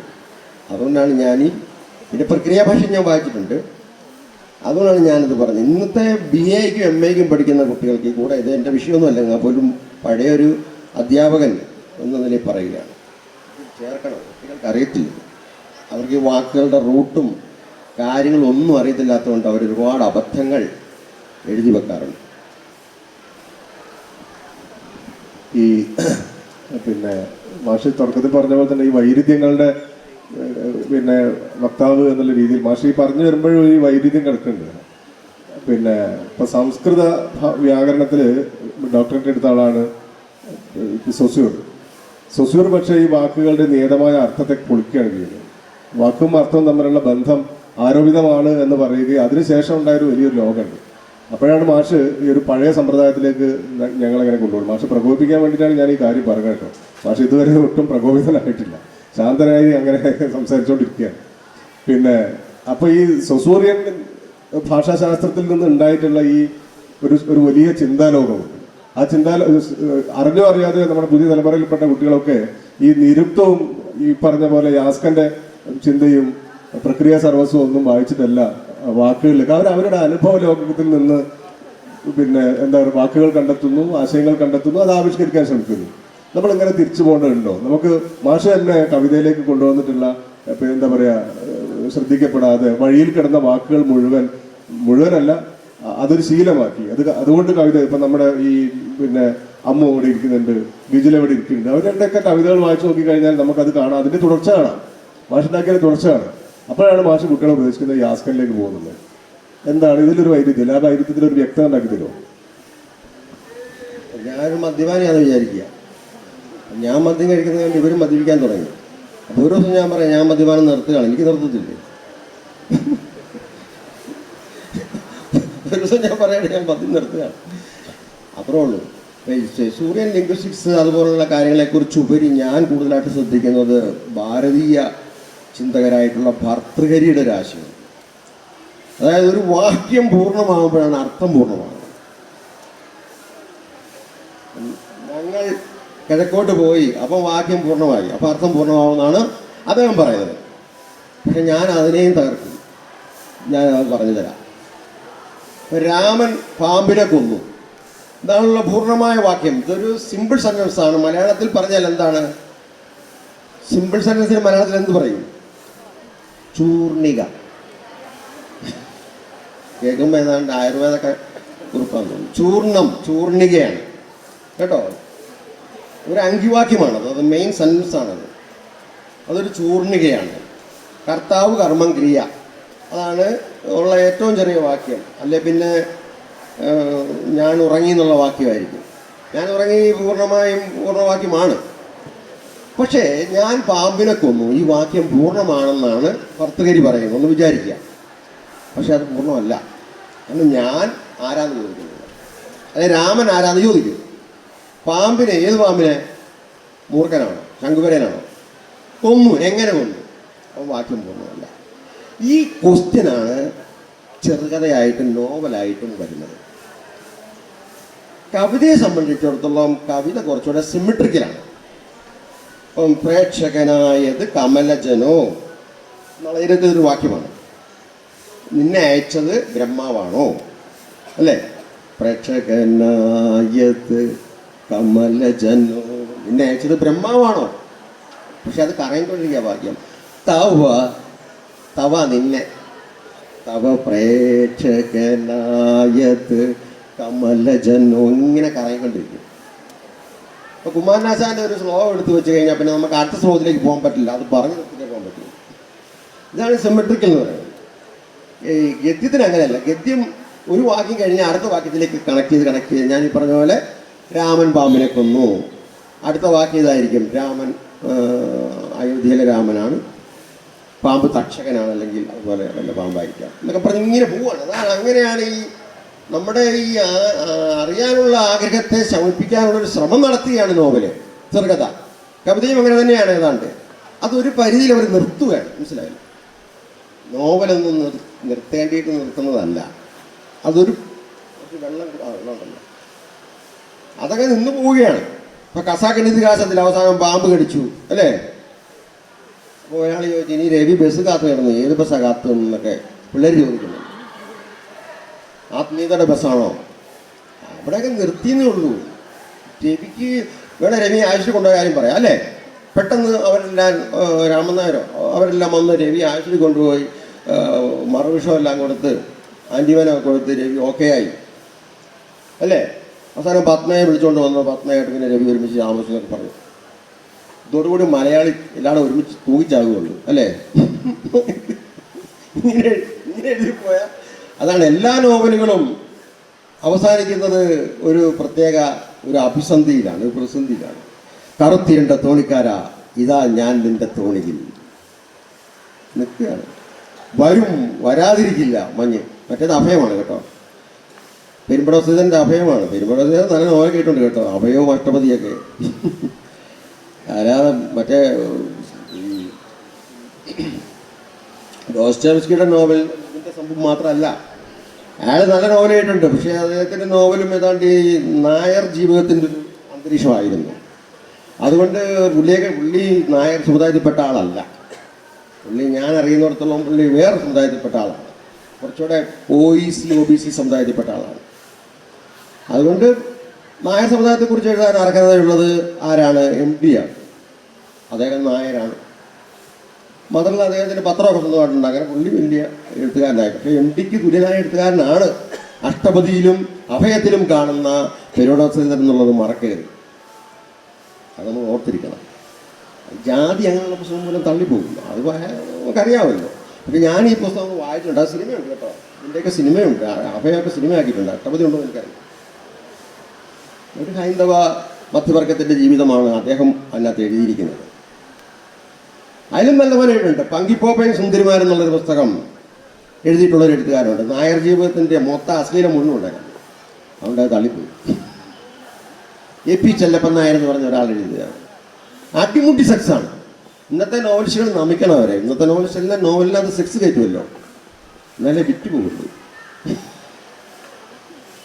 സെക്സ് കയറ്റാത്ത പാവം മനോജൂറിൻ്റെ വിൽപ്പന കുറവാണെന്ന് തോന്നുന്നു. അതങ്ങനെയാണ്. ആത്രേയത്തിൽ പോലും നല്ല സെക്സ് ഉണ്ട്, ഞാൻ വായിച്ച പുസ്തകം. അപ്പോൾ ഇത് അമിതമായി കഴിഞ്ഞാൽ അത് പ്രശ്നമാണ്. അതുകൊണ്ടാണ് പങ്കിപ്പോപ്പയും സുന്ദരിമാരും ഒക്കെ നല്ല നോവലാണ് കേട്ടോ. അതുപോലെ വീട്ടിൽ നന്ദകുമാരുടെ നോവലുകളൊക്കെ അതൊക്കെ തള്ളിപ്പോയി, ആരും ഇപ്പോൾ ഓർക്കുന്ന പോലുമില്ല. സൈക്കിളൊക്കെ വായിക്കണം, ഒന്നാമതൊരു നോവലാണ്. ഇപ്പോൾ ചിലപ്പോൾ നേരെ 5:30-ക്കുള്ള വണ്ടിയൊക്കെ വായിക്കണം. നോവലുകളാണ്, ഒന്നും കിട്ടാൻ പോലും ഇല്ല ഇപ്പം കേട്ടോ. ഇതൊന്നും കിട്ടാൻ പോലും ഇല്ല, യാദൃശ്യമായിട്ട് പറയുന്നുണ്ട് ഇപ്പം. അതുപോലെ ഭർത്തൃയുടെ മാത്രമല്ല, അബോഹ സിദ്ധാന്തം ബുദ്ധിസ്റ്റുകളുടെ അബോഹം എന്ന് പറയുന്നത് ശരിക്ക് ഇപ്പോൾ ഒരു പശു എന്ന് പറയണമെങ്കിൽ നമ്മൾ പശു അല്ലാത്തതിനെല്ലാം ഉപേക്ഷിക്കണം. കാളയാണോ? നദി അല്ല. ആനയാണോ? അല്ല. അങ്ങനെ അവസാനം സവിശേഷമായി ഒന്നെത്തുന്നതാണ് പശു. ഇതാണ് ആര് പറയുന്നത്? അബോഹ സിദ്ധാന്തം പറയുന്നത്. അതുപോലെ ഭർതൃഹരി വാക്യപദ്യത്തിൽ എന്താ പറയുന്നത്? വാക്യപദ്യത്തിൽ ശരിക്കും വാക്യത്തിന് പ്രത്യേകിച്ച് അർത്ഥമൊന്നുമില്ലെന്ന് പറയുന്നുണ്ട്. വാക്യപദ്യം പഴയ സാധനമാണ്. അതുതന്നെയാണ് ലുഡ്വിഗ് വിഗൻസ്റ്റൺ പറയുന്നത്. വിഗൻസ്റ്റൺ ആദ്യകാലത്ത് പറഞ്ഞു വാക്യത്തിന് അർത്ഥമുണ്ട്, പിന്നീട് പറഞ്ഞ അർത്ഥമില്ലെന്ന് പറഞ്ഞു. അതാണ് മീഷെ പറയുന്നത്. വാക്യം എന്ന് പറയുന്നത് മാർച്ച് ഫാസ്റ്റ് എന്ന് പറയുന്നത്, march past of the images. ഇമേജുകളുടെ മാർച്ച് ഫാസ്റ്റ് മാത്രമാണ്, വാക്യത്തിന് പ്രത്യേകിച്ച് അർത്ഥമൊന്നുമില്ല. ഐ ലവ് യു എന്ന് ഞാൻ പറയുന്നത് കേൾക്കുമ്പം ചില എൻ്റെ പ്രായത്തിലുള്ളവർക്ക് ചിലപ്പോൾ സന്തോഷം വരുമായിരിക്കും അല്ലേ, അല്ലെങ്കിൽ കൊച്ചുപിള്ളേർ പറയാൻ സന്തോഷം വരും. അതൊരു വൈറസാണ്, മനസ്സിലായോ? അങ്ങനെയാണല്ലോ, അതൊരു വൈറസിൻ്റെ പേരാണ്. അല്ലെങ്കിൽ അതൊരു യുദ്ധത്തിൻ്റെ ആഹ്വാനമാണ്, അല്ലെങ്കിൽ ടെററിസത്തിൻ്റെ ആഹ്വാനമാണ്. എങ്കിലോ അർത്ഥം മാറിപ്പോയില്ലേ? അതാണ് വാക്യത്തിന് കൃത്യമായ അർത്ഥമൊന്നുമില്ല എന്ന് പറയുന്നത്. അങ്ങനെ ഈ വാക്കുകളുടെ അർത്ഥം ലിംഗ്വിസ്റ്റിക്സിലേക്ക് പോയി. അപ്പോൾ മാഷ് കവിതയെക്കുറിച്ച് കുറച്ചുകൂടി പറയുന്നതായിരിക്കും ഈ കുട്ടികൾക്ക് താല്പര്യമെന്ന് തോന്നുന്നു. അപ്പോൾ ഇതുമായിട്ട് ബന്ധപ്പെട്ടിട്ട് എനിക്ക് ചോദിക്കാനുള്ളൊരു ചോദ്യം, ഈ 90കളുടെ ഒരു പുതിയ കവിതാ പ്രസ്ഥാനം വരുന്നുണ്ട്. അതിനൊരു ചരിത്രം എഴുതിയ ആളാണ് മാഷ്. എനിക്ക് തോന്നുന്നു ഒരു 25-30 വർഷങ്ങൾക്ക് ശേഷം അതിനൊരു ചരിത്രം എഴുതി. പക്ഷെ അതിലുള്ളൊരു സംഗതി, ഈ പിന്നെ പുതുമൊഴി വഴികളും അതേപോലുള്ള സംരംഭങ്ങളൊക്കെ ഉണ്ടാകുന്ന സമയത്ത് അതിൽ ആദ്യം ഉൾപ്പെടാതെ പോയ ഒരാളാണ് ജോസഫ് മാഷ്. പിന്നീട് മാഷ് അതിലേക്ക് ചേർക്കപ്പെടുന്നു, ചേർത്തിട്ട് മാഷ് അതിൽ നിൽക്കാതെ പോകുന്നു. ആ രീതിയിൽ 90കൾക്ക് ശേഷമുള്ള നമ്മുടെ ഈ എന്താ പറയുക, ഈ പ്രാസ്ഥാനികമായി ഉള്ള ചില രൂപപ്പെടലുകൾ, അതിലുള്ള ബോധപൂർവമായ ഇടപെടലുകൾ, അതിനോടുള്ള വിയോജിപ്പുകൾ, അതിൻ്റെ വളർച്ച, ഈ കാര്യങ്ങളെക്കുറിച്ച് മാഷ് വിശദീകരിച്ച് പറയുന്നു. 90കൾക്ക് ആ പുതുമൊഴി വഴികളെ ഞാൻ ഉൾപ്പെടാതെ പോയത് അതൊരു മൊത്തം എല്ലാവരും കൂടെ ആലോചിച്ചിട്ടൊന്നുമല്ല. ഏതോ ഒരുത്തരൊരു പണി പറഞ്ഞു, അത്രേ ഉള്ളൂ. ആറ്റിൽ പോലും അറിഞ്ഞിട്ടുണ്ടാവില്ല. ആറ്റിൽ എനിക്ക് ഗംഭീര കത്തൊക്കെ ഇട്ടുണ്ട്, 2 തവണ 2 കത്തിട്ടുണ്ട്. അത് ഒരാൾ വിചാരിച്ചാൽ പറ്റും. നമ്മൾ ഒരാൾ വിചാരിച്ചാൽ പലതും പറ്റും ലോകത്ത്. ഇത് മാറ്റിവിട്ടാൽ മതി. അപ്പോൾ അത് അതിനകത്തൊക്കെ പ്രവർത്തിച്ച ആൾക്കാരൊക്കെ നമുക്കറിയാം. പക്ഷെ ഞാൻ ഒരിക്കലും അത് പറയില്ല. മറ്റുള്ളവർക്ക് ദുഃഖകരമായ ഒരു കാര്യവും ഞാൻ പറയില്ല. മാത്രമല്ല അതൊക്കെ മോശപ്പെട്ട കാര്യങ്ങളാണ്. അതങ്ങനെ തന്നെ ഇരുന്നോട്ടെ. പുതുമൊഴി വഴികളിൽ എൻ്റെ കവിത ഞാൻ അയച്ചു കൊടുത്തിരുന്നു, അത് വന്നില്ല. അതിനകത്തൊരു പ്രത്യേക റേഷ്യോ നമുക്ക് കാണാൻ സാധിക്കും. ഒന്ന്, അതിനകത്ത് 6 ഹിന്ദുക്കളും 2 മുസ്ലിങ്ങളും 2 ക്രിസ്ത്യാനികളുമാണുള്ളത്. 10 പേരെ എടുക്കാൻ അവർ ഉപദേശിച്ചു. ഇതാണ് അതിൻ്റെ ഒരു കണക്ക്. അതൊരു ഭയങ്കര ഒരു കണക്കാണ്. നമ്മളൊരു കേരളത്തിൽ കൂടുതലും ഹിന്ദുക്കളാണല്ലോ, പിന്നെ കുറേ മുസ്ലിങ്ങളും കുറേ ക്രിസ്ത്യാനികളും ഉണ്ട്. അപ്പം സ്വാഭാവികമായിട്ട് 6, 2, 8, 2, 10 സംവരണ നിയമം പാലിച്ചിരിക്കുകയാണ്. ഇതൊക്കെയാണ് സംവരണത്തിൻ്റെ കുഴപ്പം. അങ്ങനെയുണ്ട്. ഒരാളോട് എടുക്കാൻ പറ്റുന്നില്ല. അതുകൊണ്ട് പശ്ചാത്താപവിവശനായ ആറ്റൂരിലേക്ക് ഭയങ്കര ദുഃഖത്തോട് കത്തൊക്കെ എഴുതി. മനസ്സിലായില്ലേ? അപ്പോൾ അതാണ് അതിൻ്റെ ഒരു പ്രശ്നം. പക്ഷേ വന്നില്ലെങ്കിലും പിന്നീട് മേസ്ത്രി എന്നുള്ള കവിത അവിടെ വെച്ചാണ് ശ്രദ്ധിക്കപ്പെടുന്നത്. ബാലഞ്ചുള്ളിക്കാട് അതെടുത്ത് പറയുകയും രാമൻ ഗിരിജയൊക്കെ അതിനു വേണ്ടി വാദിക്കുകയൊക്കെ ചെയ്ത് അങ്ങനെ സംഭവം മൊത്തം പൊളിഞ്ഞു പോയി. അതായത് ഈ പുതുമൊഴി വഴികൾ പ്രസിദ്ധീകരിച്ചവരും അതിനകത്ത് പ്രവർത്തിച്ചവരും എല്ലാം ഒരുമിച്ച് നിന്നു എന്ന് പറയാൻ പറ്റില്ല. അത് സ്പ്ലിറ്റായിപ്പോയി. ആ സ്പ്ലിറ്റാകാനൊരു കാരണം എൻ്റെ മേസ്ത്രി എന്നുള്ള കവിതയാണ്. പിന്നീട് മേസ്ത്രിയുടെ ഒരു കാലമായിരുന്നു. ഞാൻ പിന്നെ വളരെയധികം കവിതകൾ കുങ്കുമത്തിൽ എഴുതി, ചറുപറ കവിതകൾ എഴുതി. ഇടം പോലുള്ള കവിത, മലയാള കവിതയ്ക്ക് ഒരു കത്ത്, മീൻകാരൻ, അങ്ങനെ ഒരു കവിതയുടെ ഒരു എന്നെ സംബന്ധിച്ചുള്ള വലിയൊരു കൊയ്ത്തുകാലമായിരുന്നു. ഇന്ന് ആ കൊയ്ത്തൊക്കെ പോയി അരിവാളും നഷ്ടപ്പെട്ടിരിക്കുകയാണ്. കൊയ്ത്തരിവാളൊക്കെ ഒടിഞ്ഞു പോയി. അപ്പോൾ അത് കുങ്കുമമാണ്, കുങ്കുമം നിന്നുപോയി. കുങ്കുമാസം ഇപ്പം ഇല്ല. വളരെ വർഷങ്ങൾക്ക് ശേഷം കഴിഞ്ഞ ലക്കം ഭാഷാഭൂഷണിയിൽ വന്നൊരു കവിത കൊണ്ടാണ് ഞാൻ അല്പം ജീവൻ വെച്ച് നിൽക്കുന്നത്. അത് എല്ലാവർക്കും ഇഷ്ടം. ബാൽക്കണി എന്നുള്ള കവിത ഒരുപാട് പേരെന്നെ വിളിച്ചു പറഞ്ഞു. ബാലൻതുള്ളിക്കാട്, റഫീഖ്, പി രാമേന്ദ്രൻ, അൻവർ അലി വിളിച്ച് പറഞ്ഞ് കുറേ വഴക്കം പറഞ്ഞു. പിന്നെ വേറെ മെസ്സേജ് ചെയ്തായിരുന്നു. അങ്ങനെ ഒരു അനുഭവം ഉണ്ടായ സമീപകാലത്ത് മാത്രമാണ്. നിങ്ങൾക്ക് അറിയാത്തൊരു കാര്യം ഞാൻ പറയാം. മീൻകാരൻ എന്നുള്ള പുസ്തകം വന്നിട്ട് എനിക്കൊരു 10-40 കത്തുകൾ വന്നു. അതൊരു വല്ലാത്ത കാലമായിരുന്നു. ഞാനൊന്നും പ്രണങ്കോളയിലായിരുന്നു. അതൊക്കെ ഒരു സന്തോഷം നൽകുന്ന കാലമാണ്. ഇന്നിപ്പം കവിത വന്നാൽ അത് നമ്മൾ പിന്നെ ഫേസ്ബുക്കിലിട്ടാൽ ആരെങ്കിലും കൂട്ടുകാരൊക്കെ വന്നേക്കാൻ നല്ലതാണെന്ന് പറയും. എല്ലാവരും അത് ലൈക്ക് ചെയ്ത് ചെയ്യാൻ പോകും. അത്രേ ഉള്ളൂ. വേറെ കാര്യങ്ങളൊന്നുമില്ല. ഒരു മനുഷ്യൻ വിളിച്ചു പറയുകയോ ഒന്നും ചെയ്യുന്നില്ല ഇന്നത്തെ കാലത്ത്. പക്ഷേ ഈ പുതുമൊഴി വഴികളെ കൂടെ ഉൾക്കൊണ്ടാണ് ഞാൻ സാഹിത്യചരിത്രം എഴുതിയത്. അത് ഞാനൊരു അപൂർവത്തിൽ അങ്ങ് എഴുതിയെന്നുള്ളൂ. വേറെ ഒരു പണിയില്ലാത്തതുകൊണ്ട് ചെയ്തു പോയതാണ്. ഞാനൊന്നൊരു പെൻഷനൊക്കെ പറ്റി നിൽക്കുക. എന്തെങ്കിലും ഒരു ജോലിയുണ്ട്. എനിക്കാണ് എന്തെങ്കിലും ജോലി ആയിരിക്കാൻ പറ്റുകയില്ല. ഭയങ്കരമായിട്ട് വർക്ക് ചെയ്യുന്ന ഒരാളാണ്. കോളേജ് കിടന്ന് വർക്ക് ചെയ്ത് അവിടെ നിന്ന് ജീവനം കൊണ്ട് ഓടുകയായിരുന്നു. ഞാൻ ഹെഡായിരുന്നേ. അറിയാമല്ലോ ഹെഡിൻ്റെ അവസ്ഥ. ഇവിടെ ഒരു ഹെഡിരിപ്പുണ്ടെന്ന് നമ്മൾ ഭയങ്കര ദുരിതമാണ്. അപ്പോൾ അങ്ങനെ വേറെ ആരും ഒരു പണിയല്ല. നമ്മളെല്ലാം പണിയണേ. ടീച്ചർമാരൊക്കെ നേരത്തെ പോകും. പലരും ലീവായിരിക്കും. അതൊക്കെ പോട്ടെ. അപ്പോൾ അങ്ങനെ ഇരിക്കാനാണ് ഈ പുതിയ ചരിത്രം എഴുതിയത് കൊണ്ട് 300-ലധികം 400 അടുത്ത് കവികൾ ഇവിടെ ഇരിക്കുന്ന വിജിലയും അമ്മുവിയും ഇദ്ദേഹമൊക്കെ അതിനകത്ത് അടയാളപ്പെടുത്തുന്നതൊരു വലിയ കാര്യമാണ്. കാരണം ഒരു സ്മാരകമാണ്. ഇനി ചരിത്രം എഴുതുന്നവർക്ക് ഈ പുസ്തകം ഇല്ലാതെ അതിനകത്തൊരു കാര്യം. അതിനകത്ത് ഒരുപാട് കുറവുകളുണ്ട്. ഇനി ഒരുപാട് പേരെ ചേർക്കാനുണ്ട്. ഞാനത് കുറേ പേരോട് ചേർത്തിട്ടുണ്ട്. ഒരു പുതിയ പതിപ്പ് ഇറക്കണമെന്നുണ്ട്. അത് ഫേബിയനാണ് ഇറക്കിയതുകൊണ്ട് അങ്ങനെ ആരും അധികം പേര് വായിച്ചില്ല. അത് DC ഇറക്കാമെന്ന് എന്നോട് പറഞ്ഞതാണ്. പക്ഷേ അത് DC കൊടുക്കാൻ പറ്റിയില്ല വേറെ ചില കാരണങ്ങളാണ്. അങ്ങനെയാണ് അത് ഫേബിയൻ ഇറക്കിയത്. അങ്ങനെ അത് ശ്രദ്ധിക്കപ്പെട്ടില്ല. അതിനകത്ത് ഒരുപാട് വൈവിധ്യം നിറഞ്ഞ കവികൾ. അതിനകത്ത് എനിക്ക് ഏറ്റവും സന്തോഷം നൽകുന്ന ഒരു കാര്യം മലയാളത്തിലെ സ്ത്രീ കവിതയെ ഉറപ്പിക്കാൻ പറ്റിയെന്നുള്ളത് വലിയൊരു സന്തോഷമാണ്. സാമൂഹിക വിജില, അതുപോലെ സാഹിറ എം പോലുള്ള കവികൾ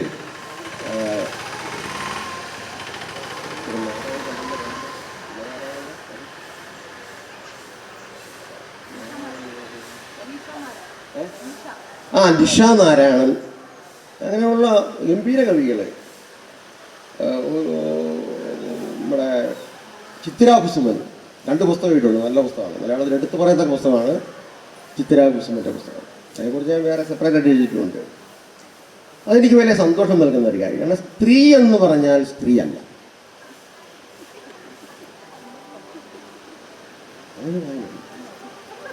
ഡെല്യൂസ് അദ്ദേഹത്തിൻ്റെ പുസ്തകത്തിൽ പറയുന്നത് book is not a book. Book എന്ന് പറയുന്ന സാധനം ഇതൊരു ബുക്കാണ് വിചാരിക്കുന്നത്. ഈ ബുക്കിനകത്ത് എന്താ ഉള്ളത്? കുറേ അക്ഷരവും പേപ്പറും മാത്രമേ ഉള്ളൂ. ഇത് വായിക്കുമ്പോൾ ഇതിനകത്തില്ലത്. ഇതിനകത്തുള്ള കാര്യമല്ല നമ്മൾ വായിക്കുന്നത്. ഇതിന് വെളിയിൽ എവിടെയോ something outside of this book, that is book. അതുകൊണ്ടാണ് ബുക്ക് എന്ന് പറയുന്നത് കൺസെപ്ച്വലാണ്. ബുക്കിനകത്തില്ല. നിങ്ങൾ ഈ വായിക്കുന്ന ഒരു പുസ്തകത്തിലും ഒന്നുമില്ല. അത് കൂട്ടി വായിക്കാൻ അറിയാമെങ്കിൽ, അതിലെ ഇമേജറി, അതിലെ അർത്ഥങ്ങളിലേക്ക് പോകാൻ പറ്റുമെങ്കിൽ നിങ്ങൾക്കത് മനസ്സിലാക്കാം. പക്ഷെ മനസ്സിലാക്കുന്നതൊന്നും ബുക്കിലുള്ളതല്ല, ബുക്കിന് വെളിയിലുള്ളതാണ്. അതുപോലെ തന്നെ സ്ത്രീ എന്നതൊരു വിഷയി എന്ന നിലയിലും വിഷയം എന്ന നിലയിലുമാണ്. അപ്പോൾ വിഷയം എന്ന് പറയുമ്പോൾ ഒബ്ജക്റ്റ് അല്ല, രണ്ടർത്ഥത്തിൽ വേണം. വിഷയം എന്നുള്ള വാക്കിന് ഒബ്ജക്റ്റ് എന്ന് അർത്ഥമുണ്ട്. വിഷയി എന്നുള്ളതിന് സബ്ജക്റ്റ് എന്ന് അർത്ഥമുണ്ട്.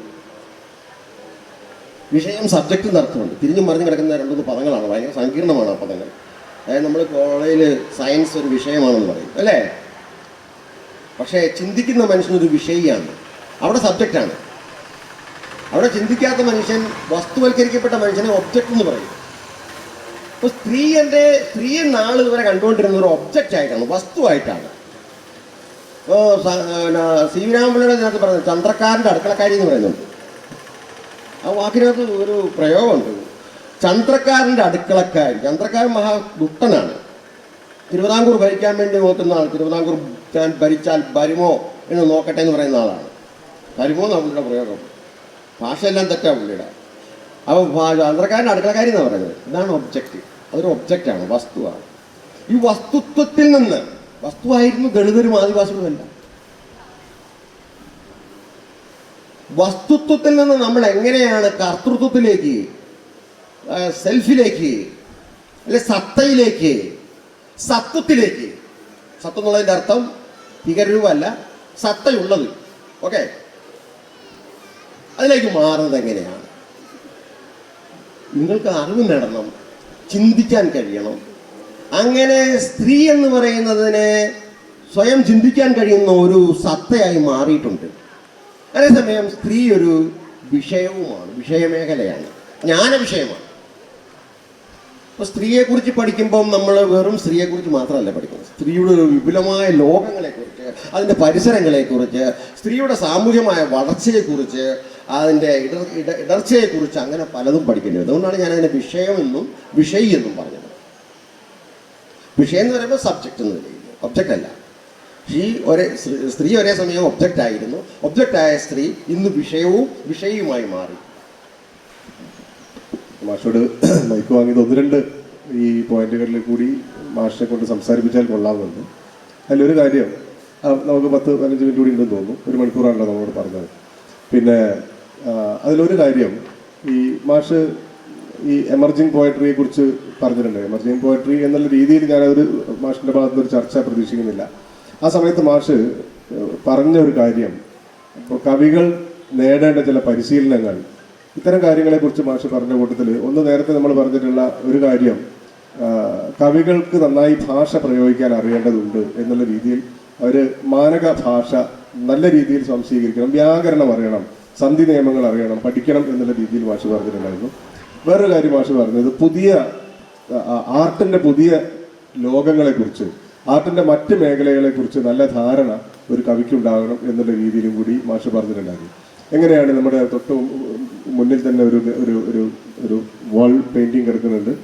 അതേപോലെ നമുക്കറിയാം ബിനാലെ പോലുള്ള കാര്യങ്ങൾ, നമ്മുടെ സിനിമകൾ, ധാരാളമായിട്ടുള്ള ചിത്ര പ്രദർശനങ്ങൾ, ഇങ്ങനെയുള്ള കുറേ കാര്യങ്ങൾ. എങ്ങനെയാണ് ഈ കവിതയും മറ്റ് ആർട്ടുകളും തമ്മിലൊരു വിനിമയം, അതേത് രീതിയിൽ വേണം?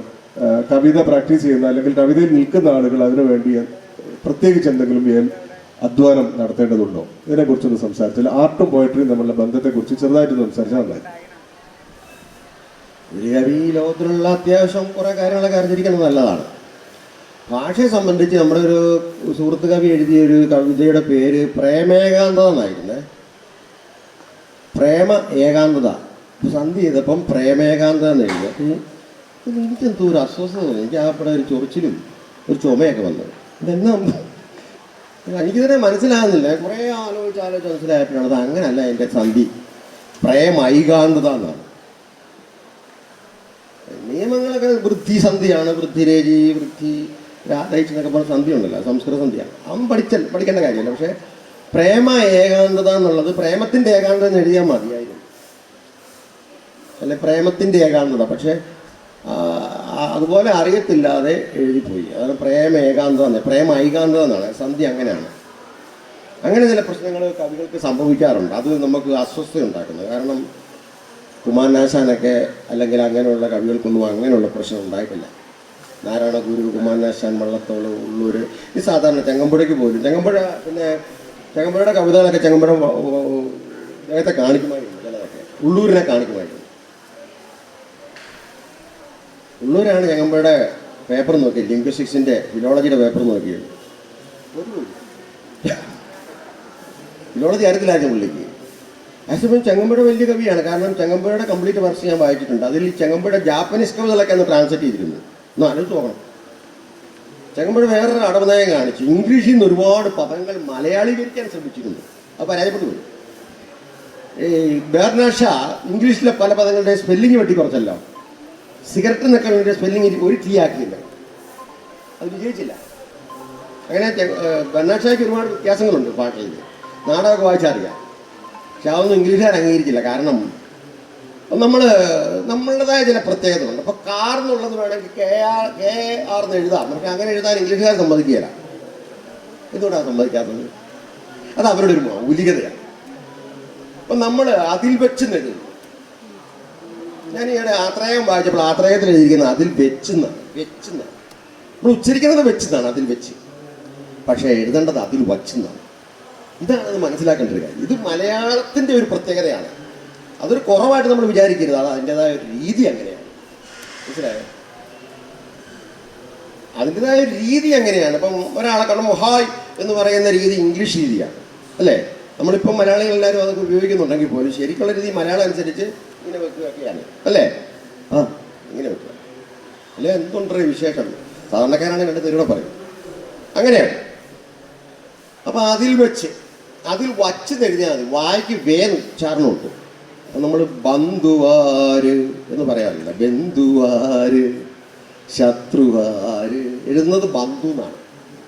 ബന്ധു എന്നൊരു മനുഷ്യനും എഴുതിയാൽ നമ്മൾ ഓടിച്ചിട്ടടിക്കുക. കാരണം അത് മലയാളത്തിൽ ചെയ്യണമെന്നല്ല. കാച്ചാടത്തറ മുഴുവൻ ഏകാരത്തിൽ ഉച്ചരിക്കുള്ളൂ. ജനം ഇത് മലയാളത്തിൻ്റെ ഒരു പ്രത്യേകതയാണ്. അതുകൊണ്ട് നമ്മൾ ഗ്രാമർ കുറച്ചൊക്കെ പഠിച്ചിരിക്കണം. ആ ഗ്രാമർ പോയി പഠിക്കണമെന്നല്ല ഉദ്ദേശിച്ചത്. കവിതകൾ വായിച്ചുള്ള പരിചയമുണ്ടെങ്കിൽ അത് സ്വാഭാവികമായിട്ട് നമുക്ക് കിട്ടും. ഇന്നത്തെ പുതിയ തലമുറയിലുള്ള കവികൾ, വലിയ കവികളുണ്ട്, എന്നെ കഴിഞ്ഞൊക്കെ ഒരുപാട് വലിയ കവികളുണ്ട് മലയാളത്തിൽ. പക്ഷേ അവരോട് രാമചരിതത്തിൽ ഒരു 2 വരി പറയാൻ പറഞ്ഞാൽ അറിയത്തില്ല. ഇന്നത്തെ MA പഠിക്കുന്ന കുട്ടികളെ ഞങ്ങൾ വൈവ ചെയ്യുമ്പോൾ ഒറ്റ കുട്ടിക്ക് 2 വരി കവിത അറിയില്ല. അതാണ് ഭയങ്കര ഒരു അവസ്ഥയാണ്. ഞാൻ പുസ്തകം ഉപയോഗിച്ചല്ല ക്ലാസ്സിൽ പഠിപ്പിച്ചുകൊണ്ടിരുന്നത്, ഓർമ്മയിൽ നിന്നാണ്.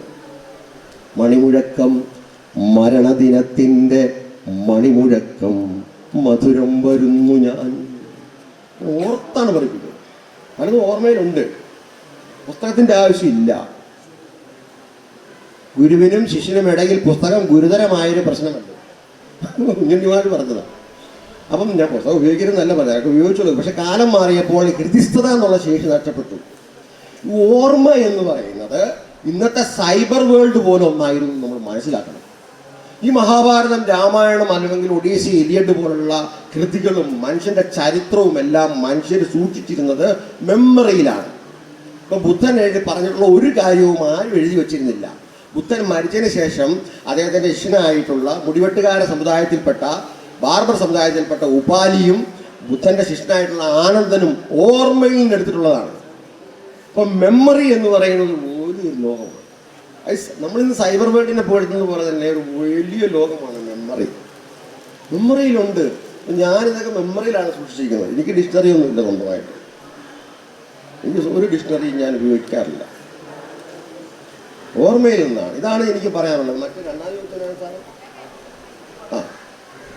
ആർട്ടെന്ന് പറയുമ്പം ചിത്രകലയെ കുറിച്ചൊക്കെ നമ്മൾ പഠിക്കുന്നത്. അപ്പം ദൂരദർശന കൃശങ്ങൾ എന്ന് കുമാരനാശാൻ പ്രയോഗിക്കുന്നത് ചിത്രകലയായിട്ട് ബന്ധപ്പെട്ടാണെന്ന് പറയാൻ പറ്റും. ദൂരദർശനത്തിൽ ദൂരെ കാണുന്നത് ചെറുതായി കാണും. ഇത് ചിത്രകലയുടെ നിയമമാണ്. ഇതിനകത്ത് ഈ ഭാരതശ്രീകൾ തൻ ഭാവശുദ്ധിക്ക് തരാത്ത നായിക ഇങ്ങനെ കിടന്നു വരുമ്പോൾ അവളുടെ വെളിച്ചം റിഫ്ലക്റ്റ് ചെയ്യുന്നത് വള്ളത്തോൾ പറയുന്നുണ്ട്. വള്ളത്തോളിന് ഭയങ്കര ചിത്രകലയായിട്ട് നല്ല ബന്ധമുള്ള എഴുത്തുകാരനാണ്.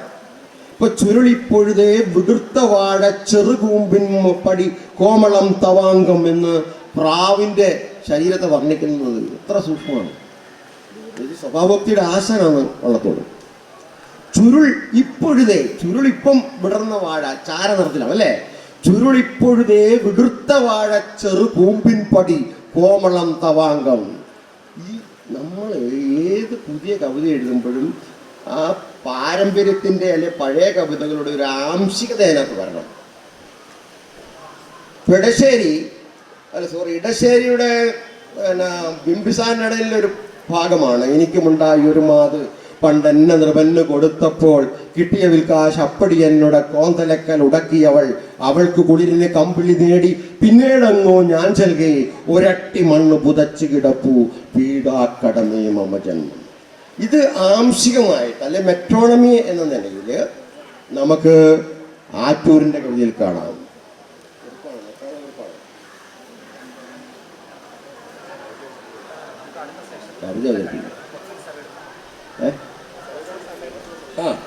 അപ്പൊ ആംശികം എന്ന് അംശമായി.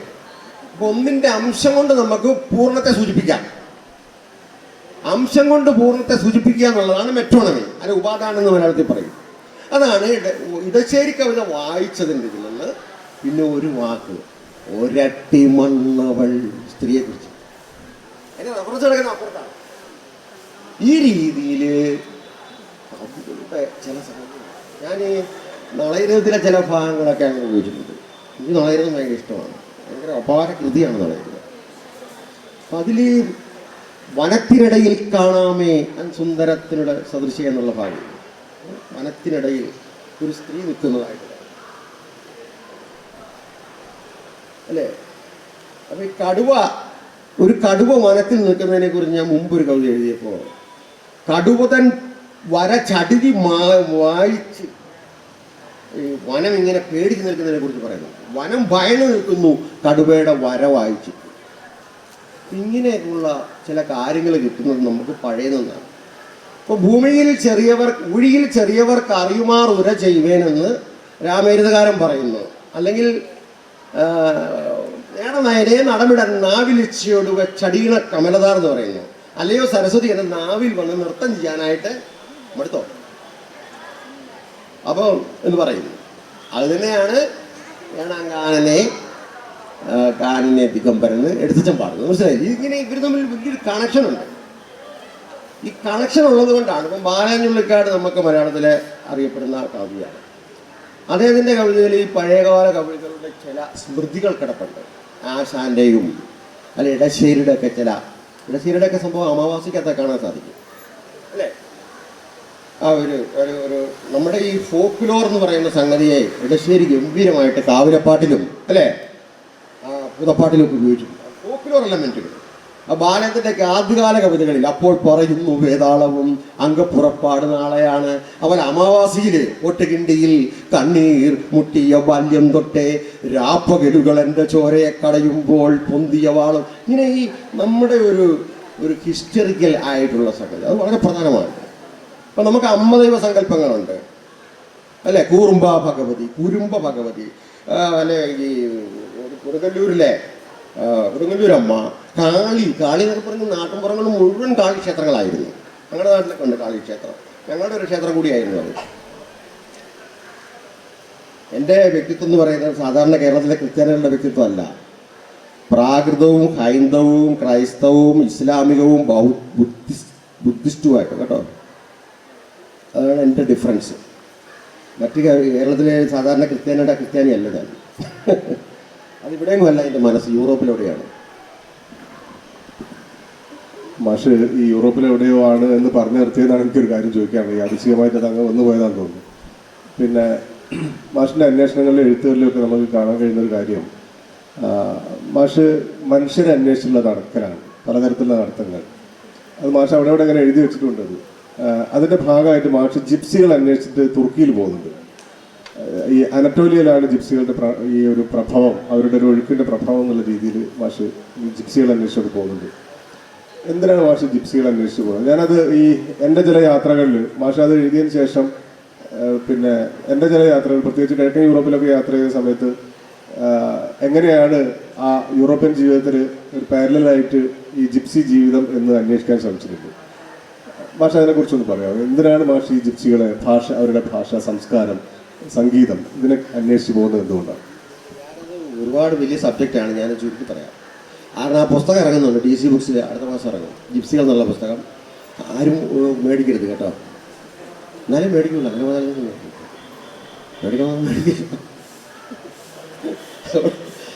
ജിപ്സി എന്നുള്ള വാക്കിൻ്റെ അർത്ഥം ഈജിപ്ഷ്യൻ എന്ന് പറയുന്നതിൻ്റെ ഒരു ഭാഗമാണ് ജിപ്സി. ജിപ്സി അത് ആദ്യം മനസ്സിലാക്കണം. ആ വാക്ക് ഇപ്പോൾ ഉപയോഗിക്കാറില്ല. അതിന് പകരം റോമ എന്നുള്ള വാക്കാണ്. റോമ പീപ്പിൾ. ജിപ്സികൾ എന്ന് പറഞ്ഞാൽ ചിലപ്പോൾ അടി കിട്ടും കേട്ടോ. യൂറോപ്പിലൊക്കെ പോയിട്ട് വലിയ ജിപ്സി എന്ന് പറഞ്ഞാൽ ചിലപ്പോൾ അടി കിട്ടിക്കഴിഞ്ഞ് ജോസഫ് സാർ പറഞ്ഞിട്ടാണ് പറയുന്നത്. പിന്നെ ഞാൻ ആ പുസ്തകം അങ്ങനെ പേരിടാൻ കാരണം കേരളത്തിൽ അങ്ങനെ പേരിട്ടാലേ മനസ്സിലാവുള്ളൂ. അതിനകത്ത് പ്രത്യേകം പറഞ്ഞിട്ടുണ്ട്. ജിപ്സികൾ എന്നല്ല ഇപ്പം പറയുന്നത്, റോമ എന്നാണ്. റോം എന്ന് പറഞ്ഞാൽ മനുഷ്യൻ എന്നാണ് വാക്കിൻ്റെ അർത്ഥം. ഞങ്ങൾ മനുഷ്യരാണെന്ന് ലോകത്ത് ആദ്യം പറഞ്ഞ ഒരു സമൂഹം ജിപ്സികളുടെ സമൂഹമാണ്. റോമ എന്ന് പറഞ്ഞാൽ അതിൻ്റെ പ്ലൂറലാണ്, മനുഷ്യർ എന്ന അർത്ഥത്തിലാണ്. അവരുടെ ഭാഷയുടെ പേര് റൊമാനിയാണ്. ഇപ്പോൾ റൊമാനി ഹിന്ദിക്ക് സമാനമായ ഒരു ഭാഷയാണ്. ഹിന്ദി പോലുള്ള കുറച്ച് വ്യത്യാസം വന്നിട്ടുണ്ട്. ഇപ്പോൾ തുമാര നാം ക്യാ ഹേ എന്ന് നമ്മൾ അവരോട് ചോദിച്ചാൽ അവർ ഹിന്ദിയിൽ ഇങ്ങോട്ട് പറയും. അവർക്കറിയാം ഹിന്ദി. ഏക് ദോ തീൻ ചാർ പാഞ്ച് ചാർ സേ ആത് നൗ ദസ് എന്നുള്ളതിനകത്ത് പല വാക്കുകളും അതിനകത്തുണ്ട്. പാനിയൊക്കെ അങ്ങനെ തന്നെയാണ്. അങ്ങനെ ഈ ഭാഷയും അപ്പം ഇന്ത്യയിൽ നിന്ന് ചമർലാൽ എന്ന് പറയുന്ന ഒരാൾ ഫോർഗോട്ടൺ പീപ്പിൾ ഓഫ് ഇന്ത്യ എന്ന് പറയുന്ന ഒരു പുസ്തകം എഴുതിയിട്ടുണ്ട്. നെഹ്റു പറഞ്ഞിട്ടാണ് ഈ പുസ്തകം എഴുതുന്നത്, ഫോർഗോട്ടൺ പീപ്പിൾ ഓഫ് ഇന്ത്യ. ഇന്ത്യയിൽ നിന്ന് പോയവരാണ് ജിപ്സികൾ. അതായത് ഇന്ത്യയിൽ നിന്ന് അവർ പേർഷ്യയിലെത്തിയിട്ട് അവിടുന്ന് അർമേനിയ കൂടി ഈ പറയുന്ന അനോട്ടോളിയയിലെത്തുകയും അനോട്ടോളിയയിൽ നിന്നും അനോട്ടോളിയക്ക് ഇപ്പുറത്താണ് ബൈസാൻഡിയം, അവിടുന്ന് ത്രൈസിലേക്കും, ത്രൈസ് എന്ന് പറയുമ്പോൾ ഗ്രീസ് അല്ലേ, പിന്നെ ഇറ്റലി, അതുപോലെ റഷ്യയിലേക്കൊക്കെ പോയി. അവർക്ക് റഷ്യയിൽ വലിയ കുഴപ്പമില്ലായിരുന്നു. റഷ്യയിൽ ഡോസ്റ്റോയുടെ അനിയൻ കല്യാണം കഴിക്കുന്ന ജിപ്സിയാണ്. നിങ്ങൾക്ക് പരിചയമുള്ള ചില ജിപ്സികളെ ഞാൻ പരിചയപ്പെടുത്താം. മദർ തെരേസ ജിപ്സി സമുദായത്തിൽപ്പെട്ട ആളാണ്. ബിൽ ക്ലിന്റൺ എന്ന് പറയുന്ന അമേരിക്കൻ പ്രസിഡന്റ് ജിപ്സി വർഗത്തിൽപ്പെട്ട ആളാണ്. അതുപോലെ ചാർലി ചാപ്ലിൻ്റെ അമ്മ ജിപ്സി വിഭാഗത്തിൽപ്പെട്ട ആളായിരുന്നു. അവരുടെ ബന്ധമുണ്ട്. ഇങ്ങനെ ലോകപ്രശസ്തരായ പല വ്യക്തികളും ജിപ്സി വിഭാഗത്തിൽപ്പെട്ടവരായിട്ടുണ്ട്. അവർ ഇന്ത്യയിൽ നിന്ന് പോയിട്ട് ലോകത്തിലൂടെ ലോകം മുഴുവൻ സഞ്ചരിച്ച് അവർക്ക് ഒരുപാട് മാറ്റങ്ങളുണ്ടായി. ഇപ്പോൾ അവരിൽ പലരെയും കണ്ടാൽ തിരിച്ചറിയാൻ പറ്റുകയില്ല. ഇവർ ലോകം കണ്ട വലിയ മ്യൂസീഷ്യന്മാരും, അതായത് ഈ ജാസ് മ്യൂസിക്കൊക്കെ വായിക്കുന്നതിൽ ലോകത്തിലെ ഏറ്റവും വലിയ ആൾ ഒരു ജിപ്സിയാണ്. ഇതിൻ്റെ പേര് ഞാൻ ഇപ്പോൾ ഓർക്കുന്നില്ല, ടഫായിട്ടുള്ള പേരാണ്. അതുപോലെ ഫ്ലമങ്കോ ഡാൻസ് ഹിന്ദി സിനിമയിലുണ്ട്. ഏതോ ഒരു ഹിന്ദി സിനിമയിൽ ഫ്ലമങ്കോ ഡാൻസ് ഉണ്ട് കേട്ടോ. ഫ്ലമങ്കോ എന്ന് പറയുന്നത് അവരുടെ ഒരു ഡാൻസാണ്. ആൻഡലൂഷ്യ, ഇത് നമ്മൾ ഈ പറഞ്ഞ സ്പെയിനില്ലേ, സ്പെയിൻ 7-ാം നൂറ്റാണ്ട് മുതൽ 13-ാം നൂറ്റാണ്ട് വരെ ഭരിച്ചിരുന്നത് മുസ്ലിങ്ങളാണ്. അന്ന് അവരുണ്ടാക്കിയിട്ടുള്ള പള്ളിയൊക്കെ ഏതാണ്ട് വലിയ വ്യത്യാസമില്ലാതെ ക്രിസ്ത്യനൈസ് ചെയ്യപ്പെട്ടെങ്കിലും വലിയ മാറ്റമൊന്നും വരുത്താതെ ഇപ്പോഴും അതുപടി അവിടെ ഉണ്ട്. ആൻഡലൂഷ്യ. അപ്പം നമുക്കറിയാം, ഈ സ്പാനിഷ് കവിതകൾ നോക്കിക്കഴിഞ്ഞാൽ മധ്യകാലഘട്ടത്തിലെ സ്പാനിഷ് കവിതകളൊക്കെ ഇസ്ലാമിക കവിതകളാണ് കേട്ടോ. അതുകൊണ്ട് ഞാനത് പണ്ട് അത്ഭുതപ്പെടുത്തേക്കാണ്. ഇവിടെ ഇസ്ലാം 7-ാം നൂറ്റാണ്ട് മുതൽ 13-ാം നൂറ്റാണ്ട് വരെ ഇസ്ലാമാണ് അവിടെ ഭരിച്ചത്. 13-ാം നൂറ്റാണ്ട് കഴിഞ്ഞിട്ടാണ് അവരെ തോൽപ്പിച്ചുകൊണ്ട് യൂറോപ്യൻസ് അത് കൈയടക്കിയെങ്കിലും അത് പൂർണ്ണമായിട്ട് ഇവരുടെ സംസ്കാരത്തെ ഇല്ലാതാക്കിയില്ല.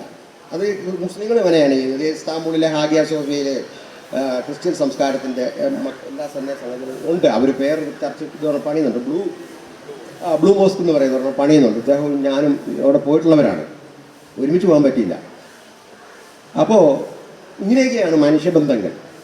അപ്പോൾ നമുക്കറിയാം, നിങ്ങൾക്കറിയത്തില്ലാത്ത കുറേ കാര്യം ഞാൻ പറയാം. ഒന്ന്, ഈ ട്രോയ് നഗരം എവിടെയാണ്? ഗ്രീസിലല്ല. ട്രോയ് നഗരം യുദ്ധം നടന്ന സ്ഥലമാണ്, ഗ്രീക്ക് യുദ്ധം നടന്ന സ്ഥലമാണ്.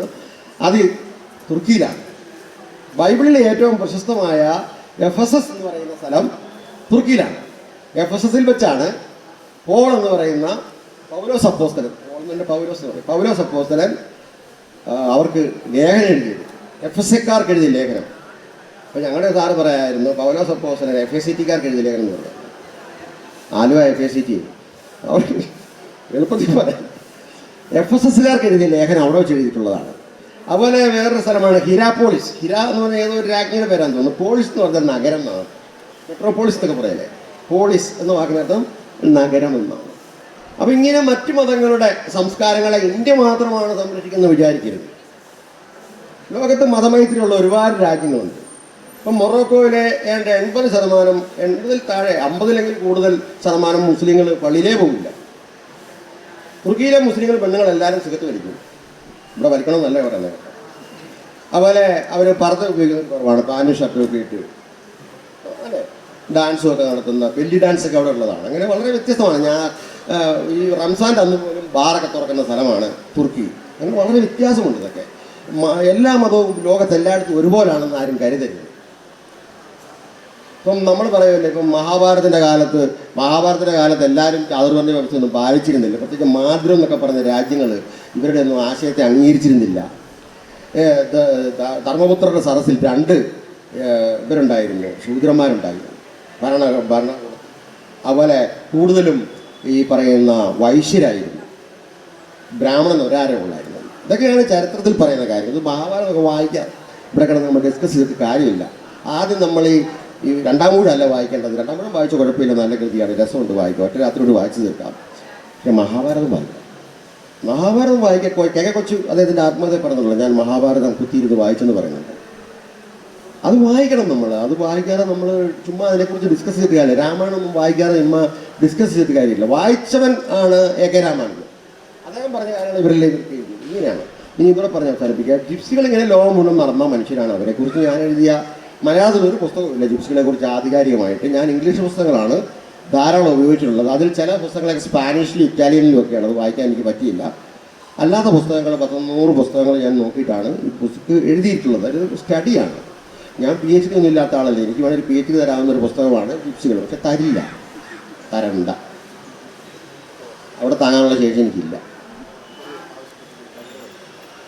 ശരി.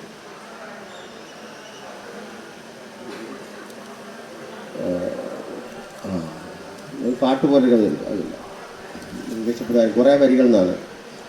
വലിയ അർത്ഥമൊന്നുമില്ല, വലിയ കാര്യമൊന്നും പറയാൻ പോകുന്നത് വിചാരിച്ചേക്കരുത്. ഇവിടെ വെടിക്കെട്ടൊന്നും നടക്കാൻ പോകുന്നില്ല.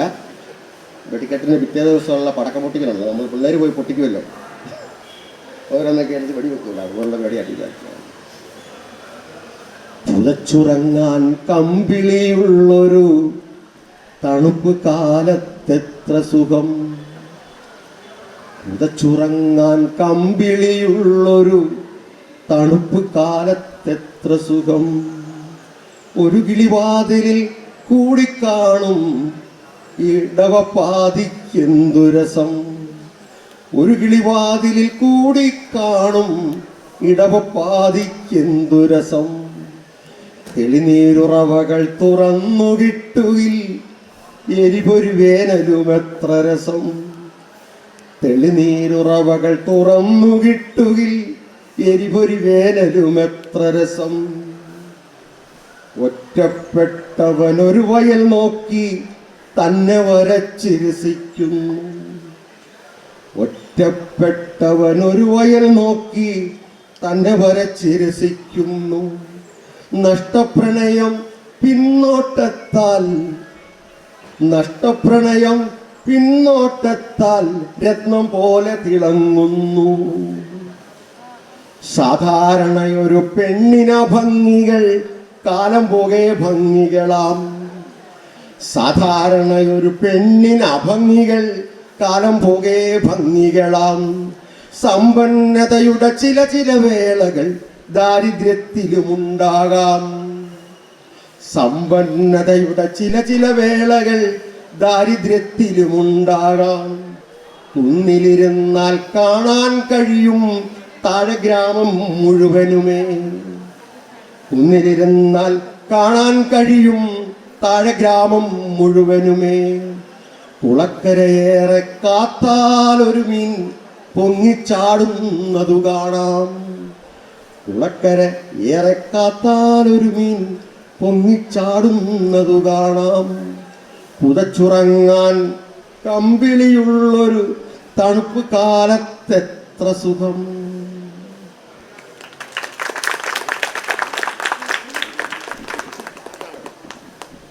ഇവിടെ ആവശ്യപ്പെട്ടതനുസരിച്ചാണ് ഒരു കവിത ഞാനും വായിക്കാം. പിന്നെ ഞാനൊരു താളത്തിലുള്ളൊരു കവിതയാണ് ഞാനും വായിക്കുന്നത്. ഞാൻ നേരത്തെ തുടക്കത്തിൽ പറഞ്ഞതുപോലെ തന്നെ ഈ വൃത്തമൊക്കെ പ്രാക്ടീസ് ചെയ്യേണ്ടതുണ്ട്. ഏതെങ്കിലും ഒരു വൃത്തത്തിലെങ്കിലും പിന്നെ കവിത എഴുതാൻ. അതെ, പിന്നെ നമ്മൾ ശരിക്കും പറഞ്ഞാൽ ഈ ജോസഫ് മാഷൊക്കെ പറഞ്ഞതിൻ്റെ അടിസ്ഥാനത്തിലാണ് നമ്മൾ സംസ്കൃത വൃത്തമൊക്കെ പ്രാക്ടീസ് ചെയ്യുകയും നോക്കുകയൊക്കെ ചെയ്യുന്നത്. ഞാൻ ഇവിടെ വായിക്കാൻ പോകുന്ന കവിത കളകാഞ്ചി എന്ന് പറഞ്ഞ വൃത്തത്തിൽ എഴുതിയൊരു കവിതയാണ്. ഒരു ഭാഷാവൃത്താണ്. പക്ഷേ ഭാഷാവൃത്തത്തിൽ തന്നെ കുറച്ച് പ്രയാസമുള്ള വൃത്താണ് കളകാഞ്ചി. ഇതൊരു പ്രാക്ടീസ് എന്നുള്ള രീതിയിൽ കണ്ടാൽ മതി. ഒരു ഗംഭീരമായ കവിത എന്നുള്ള രീതിയിലൊന്നും കാണണ്ട. ഞാൻ ഒക്കെ എഴുതുന്ന കവിതകളിൽ 90% കവിതകളും വരണ്ട ഗദ്യത്തിലുള്ള കവിതകളുമാണ്. പക്ഷെ ഇത്തരത്തിലുള്ള പ്രാക്ടീസ് കൂടി നമുക്ക് വേണം എന്നതുകൊണ്ടാണ് ഇങ്ങനെ ചെയ്യുന്നത്. ഞാൻ ഒന്ന് വായിക്കാം. വാഴ്വുകൾ.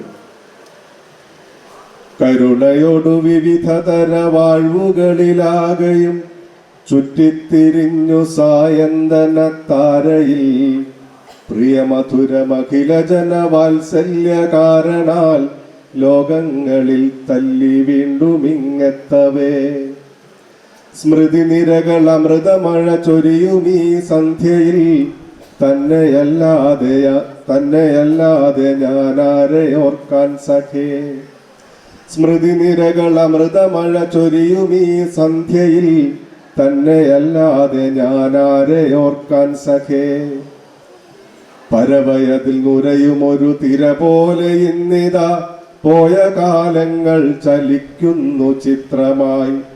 പ്രിയവചനമഴകിനോടു ചൊല്ലിപ്പകർന്നതും പാദവക്കത്തിരുന്നെന്തോ നുണഞ്ഞതും സരസതര മധുരമതു പകരുമൊരു വേളയിൽ ലോകങ്ങളാകെ നാം മാറ്റി വരച്ചതും വിരലുകളിൽ അതിരുചിര സ്വപ്നങ്ങളേറ്റി നാം ആകാശമാകെയും പൂവിധാനിച്ചതും പലതും അതു കളിമൊഴികളായിരുന്നെങ്കിലും ഓരോന്നുമെല്ലെ കലക്കങ്ങളായ ഹോ.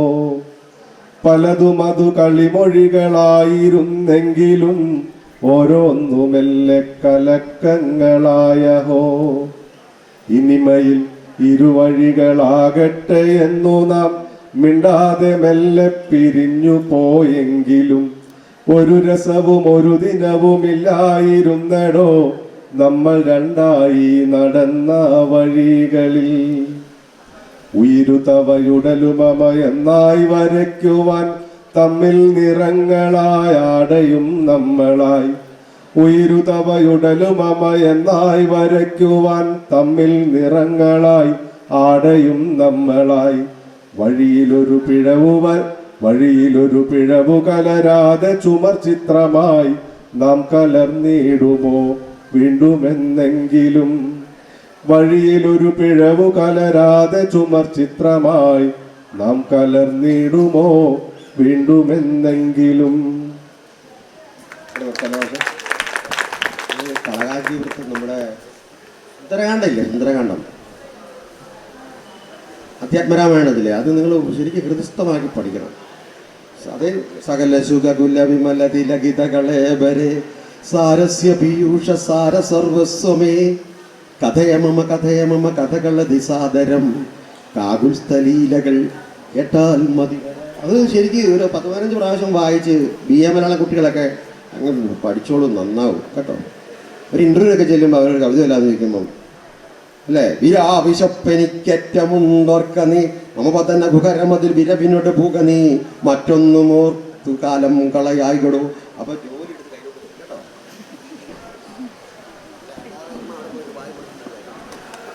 നിങ്ങളെപ്പോലെ മാഷിന്റെ വർത്താനം ഞാനും ആസ്വദിച്ച് കേട്ടിരുന്നതാണ്.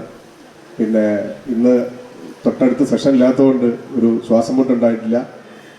ഞാൻ കുറച്ച് അധികം സമയം നമുക്ക് മാഷിനോട് ഇത്രയും നേരം സംസാരിച്ചതിൻ്റെ ഭാഗമായിട്ട് നിങ്ങൾക്ക് ആർക്കെങ്കിലുമൊക്കെ സംശയങ്ങൾ ചോദിക്കാനുണ്ടോ? നമുക്ക് കുറച്ച് സമയം കൂടി സംഘാടകർ അനുവദിച്ചു തന്നിട്ടുണ്ട്.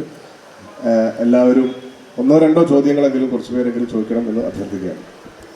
സാർ, എൻ്റെ പേര് ഗയാനാണ്. ഇവിടെ 1 വർഷം മലയാള വിദ്യാർത്ഥിയാണ്. അപ്പോൾ ഞങ്ങൾക്ക് ഫസ്റ്റ് ഇയറിൽ സാറ് കവിത പഠിക്കാനുള്ളത്. മലയാള കവിതയ്ക്ക് ഒരു കത്ത് എന്ന് പറഞ്ഞിട്ടില്ല. ആ കവിത ഒന്ന് ചൊല്ലൂ. കിട്ടിക്കാണോന്ന് അറിഞ്ഞുകൂടാ. സാഹിത്യം എന്ന് പറയുന്നത് ബേസിക്കലി കത്താണ്. ഡെലൂസ് പറയുന്നുണ്ടല്ലോ, അത് ഈ കാഫ്കയുടെ കൃതികളെ അനലൈസ് ചെയ്തുകൊണ്ട് പറയുന്നുണ്ട്. മെയിൻ കമ്പോണൻറ്റ് ഓഫ് കാഫ്കാസ് വർക്ക് എന്ന് പറയുന്നത് ലെറ്റർ റൈറ്റിംഗ് ആണ്. അപ്പോൾ കാഫ്കയുടെ ഒരു കഥയുണ്ടല്ലോ, ഈ കഥയിൽ പറയുന്നുണ്ടല്ലോ, അങ്ങനെ ദൈവത്തിൻ്റെ രാജധാനിയിൽ നിന്ന് ഒരാളൊരു കത്തുമായിട്ട് വരികയാണ് ഭൂമിയിലെ ഒരു വിശ്വാസിക്ക് കൊടുക്കാൻ വേണ്ടി. അയാൾ അവിടെ നിന്ന് നടന്ന് കുന്നുമലയെല്ലാം കയറി ആറൊക്കെ കടന്ന് വരികയാണ്. പക്ഷേ പുള്ളിക്കൂടെ എത്താൻ പറ്റുന്നില്ല. മലയാള കവിതയ്ക്ക് നമ്മളൊരു കത്ത് അയച്ചിരുന്നു, അവിടെ കിട്ടുമെന്ന് അറിഞ്ഞില്ല. ഞാനത് വരികളൊക്കെ മറന്നുപോയി. അതുകൊണ്ട് ഇനി നോക്കിയെടുക്കുന്ന സമയമെടുക്കും. കുട്ടിയുടെ ആ സന്തോഷം എനിക്ക് ഇഷ്ടപ്പെട്ടു. എനിക്ക് വേണ്ടി താനത് ഇന്ന് തന്നെ വീട്ടിൽ പോയി വായിക്കണം കേട്ടോ. തുടങ്ങുന്നത് എങ്ങനെയാണ്? ഒരു നാൾ പുഴയിൽ വെച്ച് കണ്ടു അല്ലേ, ഏറെ നേരം ഒന്നിച്ചിരുന്നു അല്ലേ, പുഴയിലൂടെ അല്ലെ ഒരു ജനലായിരുന്നെങ്കിൽ എനിക്ക് പറന്നു പോകണം നീ പറഞ്ഞു. അങ്ങനെയൊക്കെ ഞാൻ പാവങ്ങൾക്കിടയിൽ ഞാൻ താമസിക്കുന്നു, അവരുടേതുപോലൊരു കുടിലില്ല. അതിനകത്ത് ഈ കവി ഒരു പെറുക്കിയാണ്, പെറുക്കി സാധനങ്ങൾ. എൻ്റെ ചാക്ക് കെട്ട് കേട്ടില്ല എന്നൊക്കെ പറഞ്ഞതാണ്. വണ്ടിയിൽ എൻ്റെ ചാക്ക് കെട്ട് കേട്ടില്ല. അത് ഒരു കാലത്ത് എഴുതിയൊരു കവിതയാണ്. അപ്പോൾ അവിടുന്നൊക്കെ ഞാൻ മാറിപ്പോയി. അതൊരു പെൺകുട്ടി ഉണ്ടായിരുന്നു, എൻ്റെ ഒരു ചെറിയൊരു ലൈനായിരുന്നു. എൻ്റെ ലൈൻ മാത്രമല്ല, അവൾക്ക് ലൈനൊന്നും ഇല്ലായിരുന്നു. അവൾക്ക് വേണ്ടി പക്ഷെ അവളതിനകത്തിനൊരു കാര്യം പറഞ്ഞു, എന്നറിയാം. അവളെനിക്കൊരു കത്ത് എഴുതി. അതിനകത്ത് പറഞ്ഞു, സാറേ ഞാൻ സാറെന്നാണ് വിളിക്കുന്നത്, ജനലിലൂടെ ഒരു പക്ഷിയായിട്ട് പറന്നു പോകാൻ എനിക്ക് ഇഷ്ടമാണെന്ന് പറഞ്ഞു, താല്പര്യമാണെന്ന് പറഞ്ഞു. അവളുടെ വീട്ടിലെ ചില പ്രശ്നങ്ങളൊക്കെ ഉണ്ടായിരുന്നു, അത് വെച്ചിട്ടാണ് എഴുതിയിരിക്കുന്നത്. അല്ല, എൻ്റെ വരിയല്ല, അത് ആ പെൺകുട്ടിയുടെ വരിയാണ്. അവരെവിടെയോ കിഴക്കങ്ങാണ്ടുണ്ട്, രണ്ടും പിള്ളേരുമൊക്കെ ആയിട്ടിരിക്കുന്നു കേട്ടോ. വേറെന്താ ചോദിക്കാനുള്ളത്?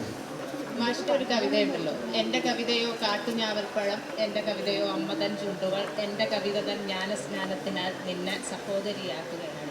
ഇപ്പം മാഷിന്റെ കവിതയിലെ സ്ത്രീയുടെ ഒരു വിപുലമായ ലോകത്തെ മാഷ് എങ്ങനെയാണ് അഡ്രസ്സ് ചെയ്തതെന്ന് അറിയാൻ താല്പര്യം. കാരണം മാഷിന്റെ പാവാട എന്ന കവിതയിലെ പിണ്ണാക്ക് കലക്കി കൊടുത്തുള്ള ഇരുപ്പിനെ സജയ് മാഷ് ചിന്താവിഷ്ടയായ സീതയുടെ ഇരുപ്പിനോടാണ് സാദൃശ്യപ്പെടുത്തിയത്. പാവാടയുണ്ട്, മഞ്ഞു മകൾ കവിത ഉണ്ട്, കൊട്ടുണ്ട്, ഒരുക്കുണ്ട്. മാഷിന്റെ ഒരുവിധം എല്ലാ കവിതകളും ഞാൻ വായിച്ചിട്ടുണ്ട്, മാഷിന്റെ കവിതാ പഠനങ്ങളും വായിച്ചിട്ടുണ്ട്. എനിക്ക് ഈ ലേഖനത്തിൽ ഏറ്റവും ഇഷ്ടമുള്ളത് പെണ്ണുങ്ങളെയാണ്. എല്ലാവരും ഇഷ്ടമാണ്, എല്ലാവരും, പ്രത്യേകിച്ച് ആരോടും വിരോധമൊന്നുമില്ല. ഞാൻ അവരെക്കുറിച്ച് ഒരുപാട് കവിതയിട്ടുണ്ട്. മലയാളത്തിൽ ഏറ്റവും കൂടുതൽ സ്ത്രീകളെക്കുറിച്ച് കവിതയിട്ടുള്ള ഒരു പക്ഷേ ഞാനായിരിക്കും. അപ്പോൾ അതിനകത്ത് ഈ പെങ്ങളുടെ ബൈബിളിലെ പെങ്ങൾ തന്നെയാണ് ഈ കവിതയിൽ വരുന്ന പെങ്ങൾ.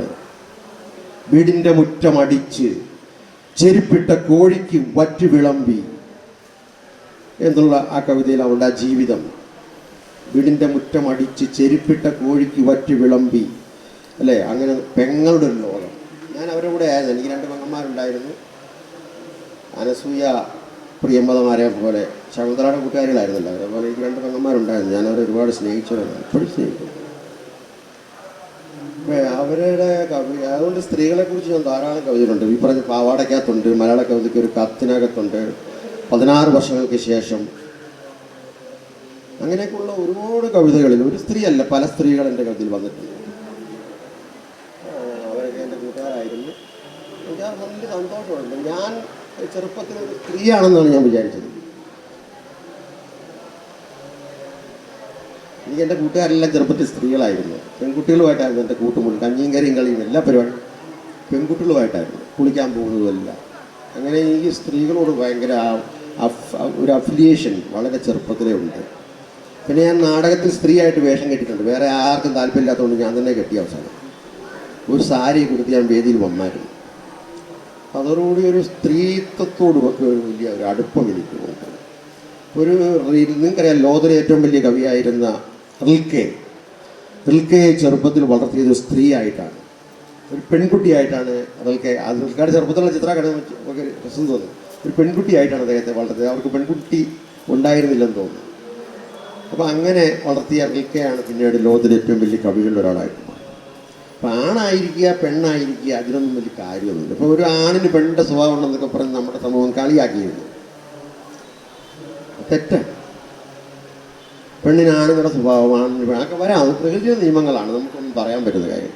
ഇങ്ങനെയുള്ള ഈ വാർപ്പുകൾ, ആൺ പെണ്ണെന്നുള്ള വലിയ ഡിവിഷൻസിൻ്റെ ഒന്നും വലിയ കാര്യങ്ങളില്ല എന്നാണ് എൻ്റെ കൊച്ചു അറിവുകളിൽ എനിക്ക് തോന്നുന്നത്. ഞാൻ പഠിച്ചിട്ട് പറയുന്നതല്ല, എനിക്കിങ്ങനെ തോന്നുന്നത് കൊണ്ട് പറയുന്നതാണ്.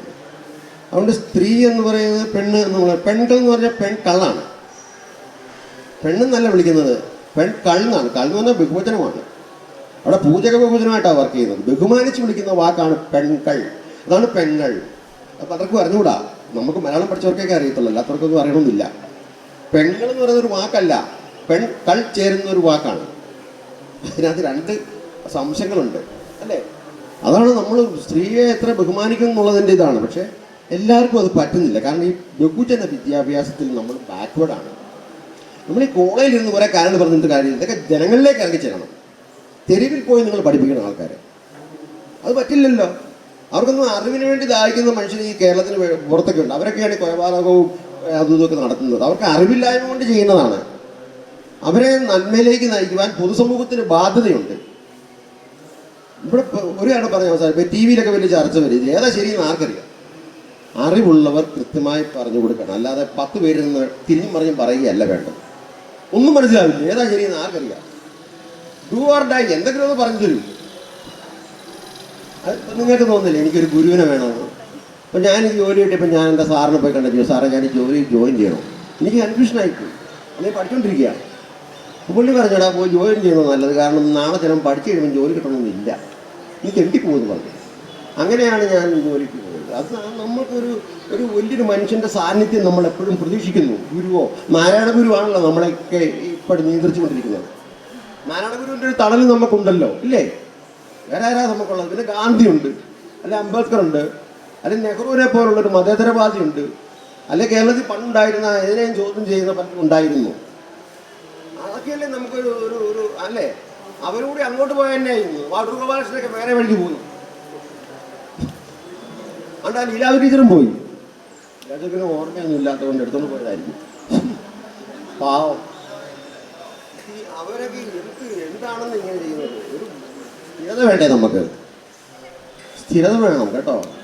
സ്വപ്രത്യയസ്ഥൈര്യം വേണം. എന്നുവെച്ചാൽ പ്രത്യേകം എന്ന് പറഞ്ഞാൽ വിശ്വാസം. സ്വപ്രത്യയസ്ഥൈര്യം എന്നാൽ സ്വന്തം വിശ്വാസത്തിൽ ഉറച്ചു നിൽക്കണം. ആണ് സ്വപ്രത്യയസ്ഥൈര്യം. കവികൾക്കാണെങ്കിലും വേണം കേട്ടോ, എല്ലാവർക്കും വേണം. അല്ലാതെ അങ്ങോട്ടും ഇങ്ങോട്ടും ഓടി നടക്കുക, അവിടുന്ന് വല്ല ലാഭം കിട്ടുന്നില്ല അതും മേടിച്ചുകൊണ്ട് പോവുക, സ്വന്തം പുസ്തകത്തെ സ്വയം പ്രഘോഷിക്കുക. ഞാൻ വലിയ എൻ്റെ നോവല്. സന്തോഷം. സർ, എനിക്ക് ചോദിക്കാനുള്ളതെന്ന് വെച്ചാൽ ഇപ്പോൾ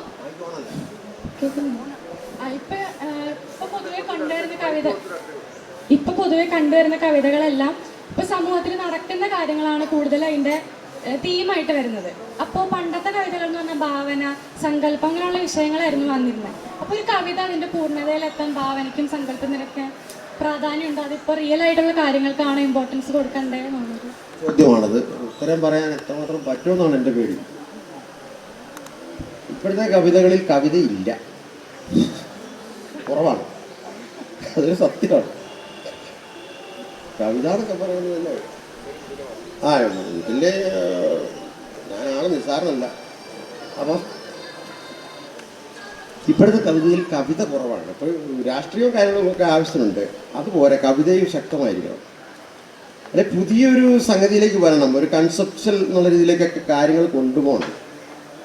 ഈ കവിത ഒരു അറിവാണ്, ഒരു ജ്ഞാനരൂപമാണ് കവിത, അല്ലേ? കവിത ഞാനിപ്പം കവികളെ അംഗീകരിക്കുന്നതെന്നറിയാമോ? എഴുതി പഠിക്കുന്നുണ്ടല്ലോ, സന്തോഷം. എല്ലാവരും കവികളായിരിക്കുന്നു, എനിക്ക് വളരെ സന്തോഷം. വായിക്കാനൊന്നും ആരും വേണമെന്നില്ല. എന്നാൽ എഴുത്തിലൂടെ അവരെന്തോ നേടുന്നുണ്ട്. അതാണ് കേരളത്തിലുള്ള ഒരുമാതിരിപ്പെട്ട ആൾക്കാരെല്ലാം അപ്പം കവിത എഴുതാൻ ശ്രമിക്കുന്നുണ്ട്. ശ്രമിക്കാത്ത കുറച്ച് പേരുമുണ്ട്, പക്ഷെ പലരും ശ്രമിക്കുന്നുണ്ട്, അല്ലേ? പുതിയ പെൻഷൻ പറ്റിയവരൊക്കെ ശ്രമിക്കുന്നുണ്ട്. പെൻഷൻ പറ്റിയവർ വേറൊരു ഗതി ഇല്ലാത്തതുകൊണ്ട് കവിത എഴുത്തിലേക്ക് വന്നിട്ടുണ്ട്. കാരണം വീട്ടിലിരിക്കാൻ സമ്മതിക്കുക കാരണവന്മാരൊന്നും, അല്ല. അപ്പം കവിതയിലേക്ക് വരുന്നു, അതൊരു സന്തോഷമാണ്. അവർ അത്ര എഴുതി പഠിക്കുമല്ലോ, അവർക്കൊരു ബോധം ഉണ്ടാകുമല്ലോ. കവിത വായിക്കുന്നതിനേക്കാളും കൂടുതൽ അറിവ് കിട്ടുന്നത് കവിത എഴുതുന്നതിലൂടെയാണ്. കവിത എഴുതുമ്പോൾ നമ്മൾ പലതും മനസ്സിലാക്കുന്നു. അപ്പം ഞാനൊരു മന്ദബുദ്ധിയായ വിദ്യാർത്ഥിയായിരുന്നു, സത്യം, വളരെ മന്ദബുദ്ധിയായിരുന്നു, കാളിദാസനെ പോലെ. പക്ഷേ കവിത എനിക്ക് ഞാൻ പഠിക്കാൻ തുടങ്ങിയതോടുകൂടി എനിക്ക് നല്ല അറിവ് കിട്ടി. പലതും എനിക്ക് മനസ്സിലാക്കാൻ പറ്റി. പലതിനെ കാരുണ്യപരമായ കാര്യങ്ങൾ മാത്രമല്ല, ബൗദ്ധികമായ കാര്യങ്ങളും കവിതയിലുണ്ട്, ഗണിതശാസ്ത്രം വരെ കവിതയിലുണ്ട്. അപ്പം അങ്ങനെ അല്ലേ, ഇരു സമാന്തര രേഖകളാണ് നാം, ഇരുളും ഓർമ്മതൻ സീമയിൽ ചുംബിക്കും ഇരു സമാന്തര രേഖകളാണ് നാം. ഗണിതശാസ്ത്രം ഉണ്ടല്ലേ. സമാന്തര രേഖകൾ ഒരിക്കലും കൂട്ടിമുട്ടുന്നില്ല എന്നത് പഴയ സങ്കല്പമാണ്. ഇപ്പോഴത്തെ സങ്കല്പത്തിൽ കൂട്ടിമുട്ടും, ഭാവനയിൽ സങ്കല്പത്തിൽ അവ കൂട്ടിമുട്ടും എന്നുള്ള ഗണിതമാണ് അവിടെ പ്രയോഗിച്ചിരിക്കുന്നത്, അല്ലേ? ഇപ്പൊ ഗണിതമല്ലോ താളം, താളമാകുന്നു കാലം, കാലമോ സംഗീതമായി പാടുന്നു ഗുലാമലി. ഗണിതം എന്ന് പറഞ്ഞാൽ താളമാണ്, അല്ലേ? 1 2 3 4 1 2 3 4 ഗണിതമാണ്, താളമാണ്. ഇങ്ങനെയൊക്കെയുള്ള കാര്യങ്ങൾ നമ്മൾ അറിയുകയാണ്. ഭാഷയെക്കുറിച്ച് അറിയുന്നു. ഓരോ വാക്കിനും ഒരു ചരിത്രമുണ്ട്. ഇപ്പം കേരളം എന്നുള്ള വാക്ക് പഠിച്ചാൽ തന്നെ എന്തെല്ലാം കാര്യങ്ങൾ പഠിക്കാൻ പറ്റും. കേരളം എന്നുള്ള വാക്ക് ചേരളമാണ്, ചേർന്ന് കിടന്ന സ്ഥലമാണ്, കടലും, അല്ലേ? ഇങ്ങനെയൊക്കെ നമ്മൾ പഠിച്ചു വരുമ്പം ഒരുപാട് അറിവ് നമുക്ക് ലഭിക്കുകയാണ്. അപ്പം പോയട്രി എന്ന് പറയുന്നപ്പം ഉള്ളൂരിൻ്റെ കവിത, അല്ലെ, കേരളത്തെക്കുറിച്ച് നെടിയമല കിഴക്കും മേരടാത്താഴി മേക്കും വടിവിലെടുകയായി തഞ്ചിടും വഞ്ചിനാടേ അടിയിനതറിയിക്കാം അഭ്യകാഞ്ചിക്കു നീയെ മുടിനടുവിൽ വിളങ്ങുന്ന മുഖ്യമാണ് കിഴക്ക്. നമുക്ക് അറിവാണത്. നെടിയമല കിഴക്കൊരു വലിയ മലയുണ്ട്. നേരടാത്താഴി ആഴി സമുദ്രം പടിഞ്ഞാറുണ്ട്. മേക്കുന്ന പടിഞ്ഞാറ്, അല്ലേ? വടിവിലെടുകയായി തഞ്ചിടും വഞ്ചിനാടേ, വഞ്ചി അറിയാമല്ലോ. അടിയനതറിയിക്കാം അഭ്യകാഞ്ചിക്കു നീയെ മുടി നടുവിൽ വിളങ്ങുന്ന മുഖ്യമാണ് കിഴക്ക്. അടിയനിനിയും ഉണ്ടാൻ ജന്മമെന്നാൽ അതെല്ലാം അടിമുതൽ മുടിയോളം നിന്നിലാവട്ടതായി. അടിമല ഋണവേണം താങ്ങുവാൻ മറ്റൊരിടത്ത് അടിപത് ഞെരുക്കം മുക്തി സിദ്ധിക്കുവോളം. ഉള്ളൂരിൻ്റെ ഉമാകേരളത്തിലെ വരികളാണ്. ഉള്ളൂർ ശരിക്കും മലയാളി ആയിരുന്നില്ല, തമിഴനായിരുന്നു. തമിഴായിരുന്നു അദ്ദേഹത്തിൻ്റെ വീട്ടിലെ ഭാഷ. പക്ഷേ മലയാളത്തെ എത്രമാത്രം സ്നേഹിച്ചൊരു കവിയാണ്. ഉള്ളൂരിൻ്റെ പ്രേമസംഗീതമൊക്കെ ഉജ്ജ്വലമായ കവിതകളാണ്. ഇത് നമുക്കൊരു അറിവാണെന്ന്. ആഴ്വാഞ്ചേരി തമ്പ്രാക്കളിലുണ്ട്, അയ്യൻ പുലേനിലുണ്ട്, ആദിത്യനിലുണ്ട്, അണുകൃമിയിലുണ്ട്, അതിൻ പരിസ്ഫുരണം എന്ന് പറയുമ്പോൾ നമുക്ക് ആഴ്വാഞ്ചേരി തമ്പ്രാക്കൾ ആരാന്ന് മനസ്സിലാകും. അതൊക്കെ ചരിത്രം പഠിക്കുന്നത് കവിതയിലൂടെയും പഠിക്കാം. അതുകൊണ്ട് നിങ്ങൾ കവിത ശരിക്കും വായിച്ചാൽ നിങ്ങൾ ജ്ഞാനിയായി മാറും കേട്ടോ. കവിത ശരിക്കും പഠിക്കണം. BA MA ഒക്കെ പഠിക്കുമ്പോൾ അക്ഷരവിദ്യയും വ്യാകരണവും എല്ലാം പഠിച്ചു വേണം പോകാൻ. ഒരു കുറവ് ആരും പറയരുത് നിങ്ങൾക്ക് കേട്ടോ. അപ്പോൾ ശരിക്കും അല്ല ക്ലാസ്സിൽ പോയി ഇരുന്നിട്ട് ചുമ്മാ തമാശ കളിക്കരുത് കേട്ടോ. ഞാനുണ്ടല്ലോ ഡിക്ഷണറി കാണാതെ പഠിച്ചിട്ടുള്ള മനുഷ്യനാണ്. എൻ്റെ ചെറുപ്പത്തിൽ ഡിക്ഷണറിയെ കാണാതെ പഠിച്ചു, എഴുതി പഠിച്ചു.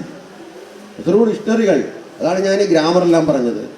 അപ്പോൾ നിങ്ങൾ ഭാഷ തലവല കൃത്യസ്ഥവുമാക്കുകയും ഓർമ്മയിൽ സൂക്ഷിക്കുകയൊക്കെ വേണം. എങ്കിലേ ഒരു മലയാള പണ്ഡിതനാണെന്ന് പറയാൻ പറ്റുള്ളൂ, മലയാളത്തിൽ അറിവുള്ള ആളാണെന്ന് പറയാൻ പറ്റുള്ളൂ. അപ്പോൾ ആ കുട്ടി ചോദിച്ച ചോദ്യത്തിനകത്ത് ആ ഒരു പ്രശ്നമുണ്ട്. അത് നമ്മൾ പരിഹരിക്കും. ഇദ്ദേഹം ഇപ്പോൾ പരിഹരിച്ചല്ലോ. എനിക്കത് ഇഷ്ടപ്പെട്ടു കേട്ടോ. ഇദ്ദേഹത്തിൻ്റെ ആ കവിത, ഇദ്ദേഹത്തിൻ്റെ പല കവിതകളും അറിയാവുന്ന ഒരാളാണ് ഞാൻ. എനിക്ക് അതിലും ഇഷ്ടപ്പെട്ടത് ഈ കവിതയാണ്. ആ താളത്തിൽ എഴുതിയതുകൊണ്ട് മാത്രമല്ല, അതിനകത്ത് കവിതയുണ്ടെന്ന് നമുക്ക് ഫീൽ ചെയ്യുന്നു. കവിത എവിടെയുമാകാം, അമൃത്തത്തിലാകാം, അമൃത്തമില്ലായ്മയിലാകാം അല്ലേ. കവിത ചിലപ്പോൾ ഗദ്യത്തിലാവാം. അപ്പം ഉണ്ണുമ്പോൾ ഉരുളയിൽ ചോര കവിതയുണ്ട് അല്ലേ. ഇലകളായി നാം പുനർജനിക്കുമെങ്കിൽ ഒരേ വൃക്ഷത്തിൽ പിറക്കണം, എനിക്കൊരു പെങ്ങളില്ല, പെങ്ങളില വേണം. നല്ല കവിതയുണ്ട് അതിനകത്ത്, നമുക്ക് ഫീൽ ചെയ്യും. എൻ്റെ അടിവയറ്റിലൊരു കാവുണ്ട്, ചിത്രാകുസുമൊക്കെ കവിത നമുക്ക് ഫീൽ ചെയ്യും. അതുപോലെ ഇവരുടെ കവിതയിൽ നമ്മൾ കവിത ഫീൽ ചെയ്യുന്ന കവിതകളാണ്. ഇതൊരു കവിതയുള്ള കവികളാണ് അല്ലേ. അല്ലാത്ത കവികളുണ്ട്. ഇപ്പം പേര് നമ്മൾ പറയുന്നത് ശരിയല്ല. വെറും പണ്ഡിതന്മാരായ കവികൾ മലയാളത്തിലുണ്ട്. അത് വരട്ടെ, അതൊരു വഴിയാണ് അല്ലേ. അത് ശാസ്ത്രത്തിൻ്റെയോ അല്ലെ വേറെ ഒരു വഴിയൊക്കെയാണ്. അത് വന്നോട്ടെ, നമുക്ക് കുഴപ്പമില്ല. പക്ഷേ കവിത ഫീൽ ചെയ്യുന്നത് ഇപ്പം വെറും ഗദ്യത്തിലും വെറും ഇതിലുമൊക്കെ കവിത ഫീൽ ചെയ്യാം. ഇപ്പം ഖസാക്കിൻ്റെ ഇതിഹാസത്തിലെ പണ്ട് ഓമ്പുകൾക്ക് മുമ്പ്, ദിനോസാറുകൾക്ക് മുമ്പ് 2 ജീവബന്ധുക്കൾ നടക്കാനിറങ്ങി അല്ലേ. അതെങ്ങനെ പറഞ്ഞാലും ആ പണ്ട് ഓമ്പുകൾക്ക് മുമ്പ്, ആ ദിനോസാറുകൾക്ക് മുമ്പ് 2 ജീവബന്ധുക്കൾ നടക്കാൻ, എന്നാലും കവിത അല്ലേ. കവിത പോവില്ല. അതിൻ്റെ പിന്നീടൊരു കവിതയുണ്ട്. ഏതാ? കൂടെ പോന്നൊരു കിളികളെ ആരെയും അറിയില്ലല്ലോ ഞാൻ എന്ന് പി കുഞ്ഞിരാമനാർ പാടുന്നതാണ്. ഈ സാധനം അതിനകത്ത് കിടക്കുന്നത്. അതെവിടെ കിടക്കുന്നത്? അത് കിടക്കുന്ന ആശാന്റെ കവിതയിലാണ്. ഒന്നല്ലി നാമയി സഹോദരല്ലി പൂവേ, ഒന്നല്ലി കൈക രചിച്ചത് നമ്മയല്ല. ഇങ്ങനെ കവിതയുടെ ഒരു ചരിത്രം ഇങ്ങനെ ആംശികമായിട്ട് പലയിടത്തും പൊയ്ക്കൊണ്ടിരിക്കും. നമ്മൾ ശരിക്കും ഞാൻ കുട്ടികളെ ഫോക്കസ് ചെയ്താണ് ഞാൻ സംസാരിച്ചത് കേട്ടോ. കാരണം എനിക്ക് എൻ്റെ മക്കളെ പോലാണ് നിങ്ങളൊക്കെ വരുന്നത്. എൻ്റെ പിള്ളേരെ ഞാൻ അത്രമാത്രം സ്നേഹിച്ചിട്ടുണ്ട്, മഹാരാജത്തിലെ എൻ്റെ കുഞ്ഞുങ്ങളെ. ആ ഒരു ഫീലിങ്ങോടുകൂടി എനിക്ക് നിങ്ങളെ കാണാൻ പറ്റിയത് കൊണ്ടാണ് അങ്ങനെയൊക്കെ ശ്രദ്ധിച്ച് പഠിക്കണമെന്നൊക്കെ പറഞ്ഞത് കേട്ടോ. അപ്പോൾ അത് വേണം. നമ്മൾ മലയാളം പഠിക്കാൻ വന്നാൽ മലയാളം ശരിക്കും പഠിക്കണം. ഓക്കെ, ഇതാണ് പറയാനുള്ളത്. ഞാൻ അമുദി വല്ല ചോദിക്കാനുണ്ടോ? നിങ്ങൾ പിന്നെ ആവശ്യം അല്ല, ഇത്രയും നേരം മലയാളത്തിലെ പ്രധാനപ്പെട്ട 2 കവികൾ മുന്നിൽ ഇരുന്നിട്ട് നിങ്ങൾ 2 പേരിൽ ആരെങ്കിലും ഒരാളെങ്കിലും ഒന്ന് ഇടപെടണം. സെഷൻ്റെ പേര് കവിതയുടെ വർത്തമാനം എന്നാണ്. പക്ഷെ അത് കവിയുടെ വർത്തമാനമായി മാറി. ലത്തീഫ് മാഷ് ചോദിച്ച ചോദ്യങ്ങൾക്ക് പിന്നെ മാഷിൻ്റെ ഭാഗത്തു നിന്നുള്ള ഉത്തരങ്ങൾ എൻ്റെ ഉള്ളിലുണ്ടായിരുന്നു. പക്ഷെ ആ ഉത്തരത്തിലേക്ക് മാഷ് എത്തിയില്ല. അപ്പോൾ മാഷ് ഇപ്പോൾ ഒരു മണിക്കൂർ നേരം മഹാരാജാസിലെ കുട്ടികളാക്കി മാറ്റിയില്ലേ നമ്മളെ. എനിക്കങ്ങനെ തോന്നിയത്. പഠിപ്പിച്ച് കൊതി തീരാത്ത ഒരാൾ ആയിട്ട് തോന്നി. പിന്നെ എന്താ കുറേ വിഷയങ്ങൾ മാഷ് സംസാരിച്ചു, ഭാഷയെ പറ്റിയിട്ടും ഒക്കെ. അപ്പോൾ അതിൽ ഈ സാൻസ്ക്രിറ്റ് ഭാഷയുടെ നിരുക്തം മാഷ് പറഞ്ഞല്ലോ. അപ്പോൾ ആ രീതിയിൽ ഞാൻ മലയാള ഭാഷയുടെ ഒരു നിരുക്തം അങ്ങനെ പഠിക്കാൻ, ഓരോ വാക്കിൻ്റെ നിരുക്തം പഠിക്കാൻ ശ്രമിച്ച ഒരാളാണ്. എനിക്ക് തോന്നുന്നു സാൻസ്ക്രിറ്റ് പോലെ തന്നെ. സാൻസ്ക്രിറ്റ് എന്ന് പറയുമ്പോൾ എനിക്ക് തോന്നുന്നത് ആ വാക്കിൽ തന്നെ ഉണ്ടല്ലോ സംസ്കൃതം. എല്ലാ ഭാഷകളും ഇപ്പോൾ അമരകോശത്തിൽ തനി മലയാള പദങ്ങളുണ്ടല്ലോ, തനി ദ്രാവിഡ പദങ്ങൾ അമരകോശത്തിലുണ്ട്. എല്ലാ ഭാഷകളെയും സംസ്കരിച്ച് ഉണ്ടാക്കിയെടുത്ത ഒരു വ്യവസ്ഥാപിത ഭാഷയാണ് സംസ്കൃതം തോന്നുന്നു. ഒരു കാലത്തും സംസ്കൃതം ഇവിടെ എവിടെയും സംസാരിച്ചിട്ടില്ല എന്ന് പുതിയ പഠനങ്ങൾ പറയുന്നുണ്ട്.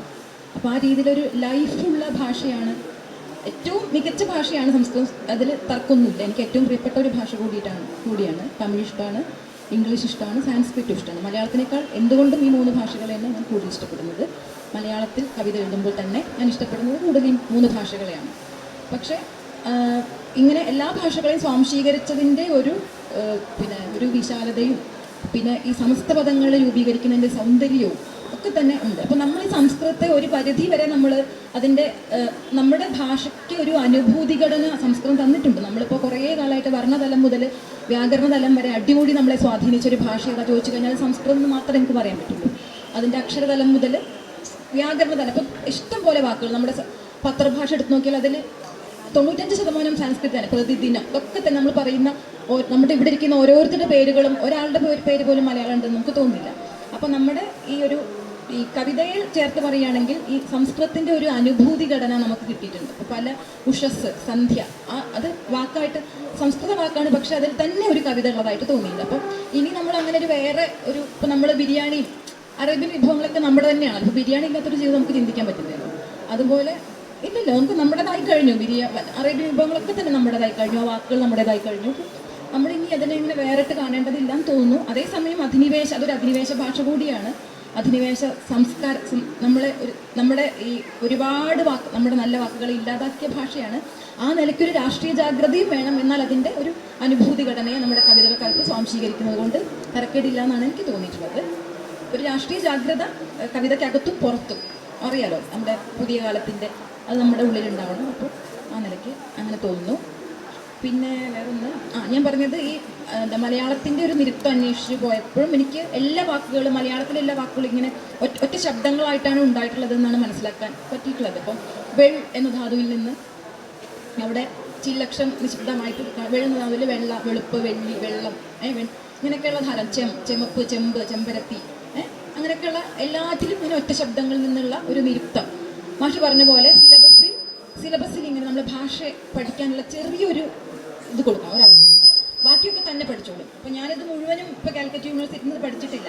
ഞങ്ങളുടെ ഒരു അധ്യാപകൻ അതിൻ്റെ ഒരു ചെറിയ 1-2 ക്ലാസ്സിൽ ഈ ഒരു നിരുത്തം തേടി പോകുന്ന പറഞ്ഞു.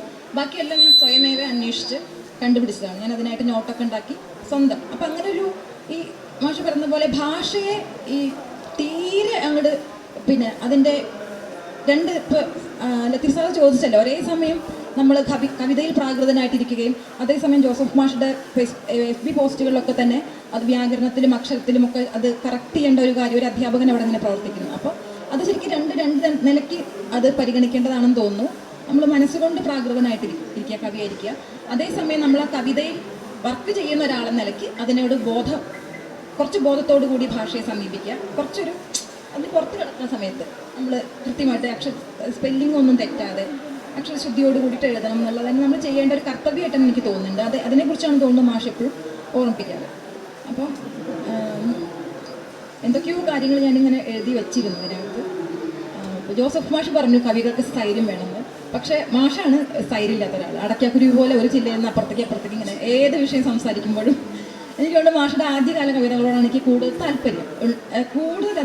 അതാണ് എന്നെ ഏറ്റവും ബാധിച്ചൊരു കവി കൂടിയാണ് എസ് ജോസഫ്. അപ്പോൾ എനിക്ക് തോന്നുന്നു എൻ്റെ കവിതയിലടക്കം ജോസഫ് മാഷുടെ ഭാഷയുടെയും ഒക്കെ സ്വാധീനം സ്വയം ഞാൻ തിരിച്ചറിയുന്നുണ്ട്. ജോസഫ് മാഷുടെ ബാധയുള്ള ഒരു കവി കൂടിയാണ് ഞാൻ. മാഷുടെ കവിത എന്താ പറയുക, ഇടയ്ക്കിടയ്ക്ക് ഞാൻ വായിക്കാറുണ്ട്. ഓരോ തവണ വായിക്കുമ്പോഴും അത് ഫ്രഷ് ആയിട്ടാണ് തോന്നാറ്. ആദ്യകാല കവിതകളോട് കൂടുതൽ ഇഷ്ടമുണ്ട്. പിന്നീടൊക്കെയാണെങ്കിൽ മാഷ് ഭയങ്കര പണ്ഡിതനാണ്. പല വിഷയങ്ങളാണ്, ശില്പകല, ചിത്രകല, കവിതയെക്കുറിച്ച് സംസാരിക്കാൻ തുടങ്ങി അപ്പം മാഷ് ശില്പകല പറയും, അടയ്ക്കാക്കുരുവി പോലെ അപ്പുറത്തേക്ക് ചാടും. അപ്പോൾ അങ്ങനെ പല വിഷയങ്ങളിലെ പാണ്ഡിത്യം കൊണ്ട് മാഷുടെ കവി സ്വത്വം കുറച്ച് ശിഥിലമായി പോയിട്ടുണ്ടോ എന്നൊരു സംശയം എനിക്കുണ്ട്. തരക്കിടമൊന്നുമില്ല, അങ്ങനെയാവട്ടെ. മാഷെ അടയാളപ്പെടുത്തിയ കവിതകൾ മലയാള ഭാഷയിൽ അവശേഷിക്കുന്നുണ്ടല്ലോ. ഇനി ഒരു ചോദ്യമുണ്ട്. ആ ചോദ്യം, ഇപ്പോൾ മാഷുടെ കവിത വായിക്കുമ്പോൾ എപ്പോഴും തോന്നിയിട്ടുള്ളത് വായനക്കാരന് വേണ്ടി ഒരു സ്പേസ്, ചില വരികൾ അതിലില്ലാത്ത പോലെ തോന്നും. മാഷുടെ കവിതകൾ വായിക്കുമ്പോൾ ചില വരികൾ ഇതിലില്ലല്ലോ എന്ന് തോന്നും. എന്തുകൊണ്ടാണ് ഇങ്ങനെ ഒരു വായനാനുഭവം ഉണ്ടാവുന്നത്? എനിക്ക് എപ്പോഴും തോന്നി ചില ഇല്ലാത്ത വരികൾ കൂടി ചേർന്നാണ് ജോസഫ് മാഷുടെ കവിത എന്ന് തോന്നിയിട്ടുണ്ട്. എൻ്റെ കവിത മാത്രമല്ല, ഇപ്പം ബാലഞ്ചുള്ളിക്കാരൻ്റെ ഒരു കവിത ഉണ്ടല്ല, ജോസഫ് ഒരു ഓർമ്മതൻ ക്രൂരമാം സൗഹൃദം ശ്വാസനാളം കീറും അന്ധവേഗങ്ങളിൽ കുംഭസാരത്തിൻ്റെ ബോധക്ഷയങ്ങളിൽ നിന്റെ നക്ഷത്രം ഉദിക്കുന്നു. പിന്നെയും സൂക്ഷിച്ചു നോക്കിയാൽ പരസ്പരബന്ധം കുറവാണ്, ഗ്യാപ്പുകളുണ്ട്. കവിതയുടെ ഏറ്റവും വലിയ പ്രത്യേകത ഗ്യാപ്പുകളാണ്. എന്നാണ് ഞാൻ മനസ്സിലാക്കുന്നത്.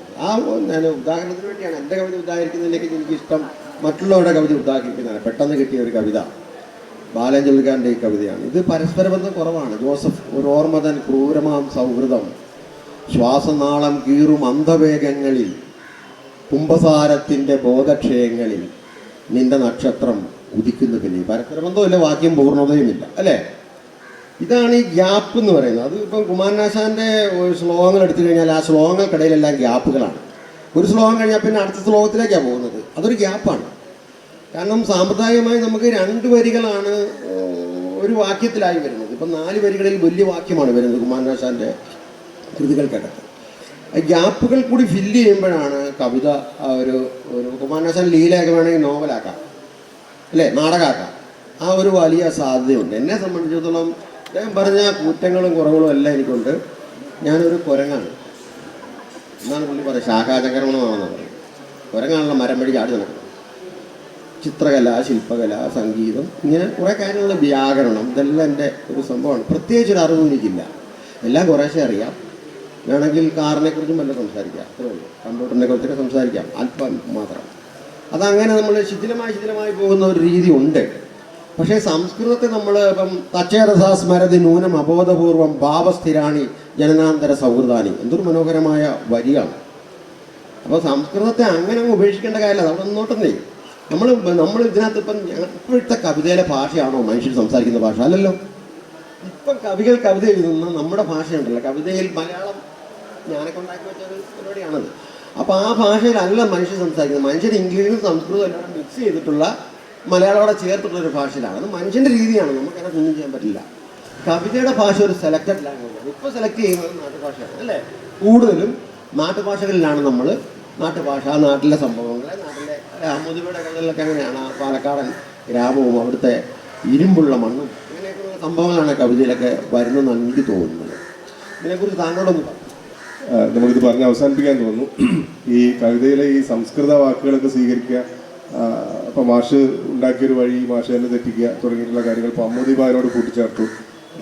അപ്പോൾ ഇതുമായിട്ട് ബന്ധപ്പെട്ട് എൻ്റെ ഒരു ഒബ്സർവേഷൻ എന്താണെന്ന് പറഞ്ഞു കഴിഞ്ഞാൽ, പിന്നെ നമുക്ക് നേരത്തെ അധ്യാപകരുടെയും എഡിറ്റർമാരുടെയും വലിയൊരു കൂട്ടം ആൾക്കാരുണ്ടായിരുന്നു നമ്മളങ്ങനെ തിരുത്തി തരാൻ വേണ്ടി, ഓരോ സമയത്തും തിരുത്തി ശരിയാക്കാൻ.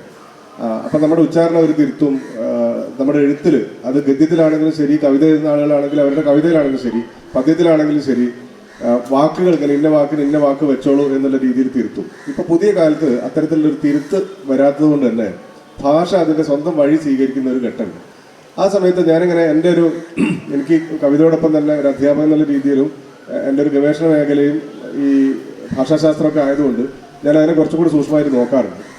പിന്നെ അങ്ങനെ വരുന്ന സമയത്ത് ഈ ഭാഷകൾ തമ്മിലുള്ള വിനിമയത്തിൽ വളരെ പ്രധാനമായിട്ടുള്ള ഒരു സംഗതി, ഒരു കോൺട്രഡിക്ഷൻ വരുന്നത് അല്ലെങ്കിൽ ഒരു സംഘർഷം വരുന്ന മേഖല പിന്നെ അതിൻ്റെ ഫൊണോളജിയാണ്. ഇപ്പോൾ നമ്മൾ സാധാരണ രീതിയിൽ അത് പറയാറില്ല. നമ്മൾ വാക്കുകളുടെയും വ്യാകരണ ഘടനയുടെയും ഒരു ഉപരിഘടനയിലേക്ക് പോയി അടിസ്ഥാനമായിട്ടുള്ള ഫൊണോളജി കാര്യമായി ശ്രദ്ധിക്കാറില്ല. പക്ഷേ ഭാഷ ഉപയോഗിക്കുന്ന ആളുകൾക്ക് ഫൊണോളജി വിട്ടിട്ട് ഒരു കഴിവില്ല. എന്ന് വെച്ചാൽ എൻ്റെ നാവിന് വഴങ്ങുന്നതാണ് ഞാൻ സ്വീകരിക്കുക എന്നുള്ള സംഗതി. അപ്പോൾ മലയാളികളായ ആളുകൾക്ക് ഇവിടെ കവിത എഴുതുകയും അല്ലാത്ത കാര്യങ്ങൾ എഴുതുകയും സംസാരിക്കുകയും ചെയ്യുന്ന ആളുകളെ സംബന്ധിച്ചിടത്തോളം അവർക്ക് സംസ്കൃതത്തിൽ നിന്ന വാക്കുകളാണോ, അറബിയിൽ നിന്നുള്ള വാക്കുകളാണോ, ഇംഗ്ലീഷിൽ നിന്നുള്ള വാക്കുകളാണോ എന്നുള്ള പ്രശ്നം അവർക്കില്ല. അവർക്ക് വഴങ്ങുന്നത് സ്വീകരിക്കുക എന്നുള്ളതാണ്. നല്ല പൂഷസ് പോലുള്ള വാക്കുകൾ സംസ്കൃതത്തിലും അറബിയിലും ഒക്കെ ഉള്ള, ഇപ്പം നമുക്കറിയാം പാട്ടിൽ, ഹിന്ദി പാട്ടുകളിൽ മനോഹരമായ വാക്കുകളൊക്കെ വരുന്നത് പേർഷ്യൻ വാക്കുകളായിട്ട് വരുന്നത്, അത് തുടരുന്നു. ഉറുദു ഇപ്പോൾ ഹിന്ദിയെ വലിയ രീതിയിൽ സാൻസ്ക്രിറ്റൈസ് ചെയ്യുന്ന സമയത്തും ഹിന്ദി കവിത അതിൻ്റെ ഒരു പേർഷ്യൻ റൂട്ടിൽ അല്ലെങ്കിൽ ഉറുദുവിൻ്റെ റൂട്ടിൽ നിൽക്കുന്നു. നമ്മുടെ സിനിമാ ഗാനങ്ങൾ അതിലൊക്കെ നിൽക്കുന്നു. അതേപോലെ തന്നെ ഈ മലയാളത്തിലുള്ള കവികളെ വെച്ച് ഞാനത് സൂക്ഷ്മമായ ഒരു പഠനം തന്നെ നടത്തിയിട്ടുണ്ട്. ഒന്നോ രണ്ടോ ലേഖനങ്ങൾ ഞാനത് എഴുതിയിട്ടുണ്ട്. അത് വലിയ രീതിയിൽ വായിക്കപ്പെട്ട ലേഖനങ്ങളൊന്നുമല്ല. അതിലൊന്ന് ഈ മലയാളത്തിൽ ഒരു 10-26 കവിതകൾ എടുത്തിട്ട്, പുതിയ 10-26 കവിതകൾ എടുത്ത് ആ കവിതകളുടെ ഒരു ഫൊണോളജിക്കൽ അനാലിസിസ് നടത്തി. ഇവർ ഏതേതെല്ലാം വർണ്ണങ്ങൾ ഉപയോഗിക്കുന്നു എന്നുള്ളത്, വാക്കുകളുടെ തരത്തിലല്ല, ഏതെല്ലാം വർണ്ണങ്ങൾ ഉപയോഗിക്കുന്നു എന്നുള്ളത്. അപ്പോൾ നോക്കുന്ന സമയത്ത് മനസ്സിലാവുന്നത് മലയാളത്തിലുള്ള പുതിയ കവികൾ നമ്മുടെ ഈ അക്ഷരമാലയിലെ അധികര ഘോഷങ്ങൾ ഉപയോഗിക്കുന്നതല്ല. അധികര ഘോഷങ്ങൾ വരുന്ന വാക്കുകൾ അവർ ഉപയോഗിക്കുന്നില്ല. മൊത്തത്തിൽ നമ്മളിങ്ങനെ ഒരു 26 കവിത എടുത്ത് അതിന്റെ വാക്കുകൾ മുഴുവൻ ഇങ്ങനെ അല്ലെങ്കിൽ അതിന്റെ സൗണ്ട് സിസ്റ്റം പരിശോധിക്കുന്ന സമയത്ത് അവർ ഉപയോഗിച്ചിട്ടുള്ള ഈ സ്വനഘോഷപരമായിട്ടുള്ള ഒരു പട്ടിക ഉണ്ടാക്കി കഴിഞ്ഞാൽ അതിനകത്ത് സംസ്കൃതത്തിലുള്ള വാക്കുകൾ ധാരാളമുണ്ട്, ഇംഗ്ലീഷിലുള്ള വാക്കുകൾ ധാരാളമുണ്ട്. പക്ഷേ ദ്രാവിഡ സ്വരകോശത്തിനകത്ത് നിൽക്കുന്ന വാക്കുകൾ മാത്രമാണ് അവർ സ്വീകരിക്കുന്നത് എന്നുള്ള ഒരു സംഗതി കൂടി കിടക്കുന്നുണ്ട്. ഏതായാലും നീട്ടുന്നില്ല. വളരെ നിലമ്പൂത്ത് മലർന്ന നാൾ അതിന്റെ ബോധപൂർവമായ ഒരു ശ്രമമാണ്. സത്യത്തിൽ നിലമ്പൂത്ത് മലർന്ന നാളിന് സമാന്തരമായ ഒരു ജനകീയ ശ്രമം നമ്മളെല്ലാവരും കൂടി ഉണ്ടാക്കുന്നുണ്ട്. കൃത്രിമ ഭാഷയാണെന്ന് വേണമെങ്കിൽ പറയുന്നത് ഇല്ല. നമ്മൾ സാധാരണ ഉപയോഗിക്കുന്ന മലയാളികൾ ഉപയോഗിക്കുന്ന നമ്മൾ കവിതയോ ലേഖനോ പാട്ടോ ഒക്കെ എഴുതുന്ന ഭാഷയിൽ നമുക്ക് കൃത്രിമത്വം തോന്നില്ല. ആ രീതിയിലാണ് അതിൻ്റെ ഒരു കാര്യം എന്ന് തോന്നുന്നു. ഏതായാലും വളരെ സാർത്ഥകമായ കവിതയിലൂടെ, ഭാഷയിലൂടെ, മനുഷ്യരിലൂടെ, വ്യാകരണത്തിലൂടെ ഒക്കെ കടന്നുപോയിട്ടുള്ള, ഇവിടെ ഒരുപക്ഷെ മറ്റ് സെഷനുകൾക്കൊന്നും കിട്ടാത്ത ഒരു ആനുകൂല്യം കൂടി ജോസഫ് മാഷിക്ക് കിട്ടിയിട്ടുണ്ടെന്ന് തോന്നുന്നു. ആളുണ്ട്, നമുക്ക് ധാരാളം സമയം കിട്ടി. 1.5 മണിക്കൂറിലധികമായി നമ്മൾ സംസാരിച്ചുകൊണ്ടിരിക്കുന്നു. ഏതായാലും ഇത്തരം ഒരു വേദി ഒരുക്കിയിട്ടുള്ള ഈ ആർട്സ് ഫെസ്റ്റിന്റെ സംഘാടകർക്ക്, ഇതിന്റെ പിന്നിൽ പ്രവർത്തിച്ച എല്ലാവർക്കും, ഞങ്ങളെ ഇതുവരെ കേട്ടു നിന്നിട്ടുള്ള എല്ലാവർക്കും നന്ദി പറഞ്ഞുകൊണ്ട് ഈ സെഷൻ ഇവിടെ അവസാനിച്ചതായിട്ട് അറിയിക്കുന്നു.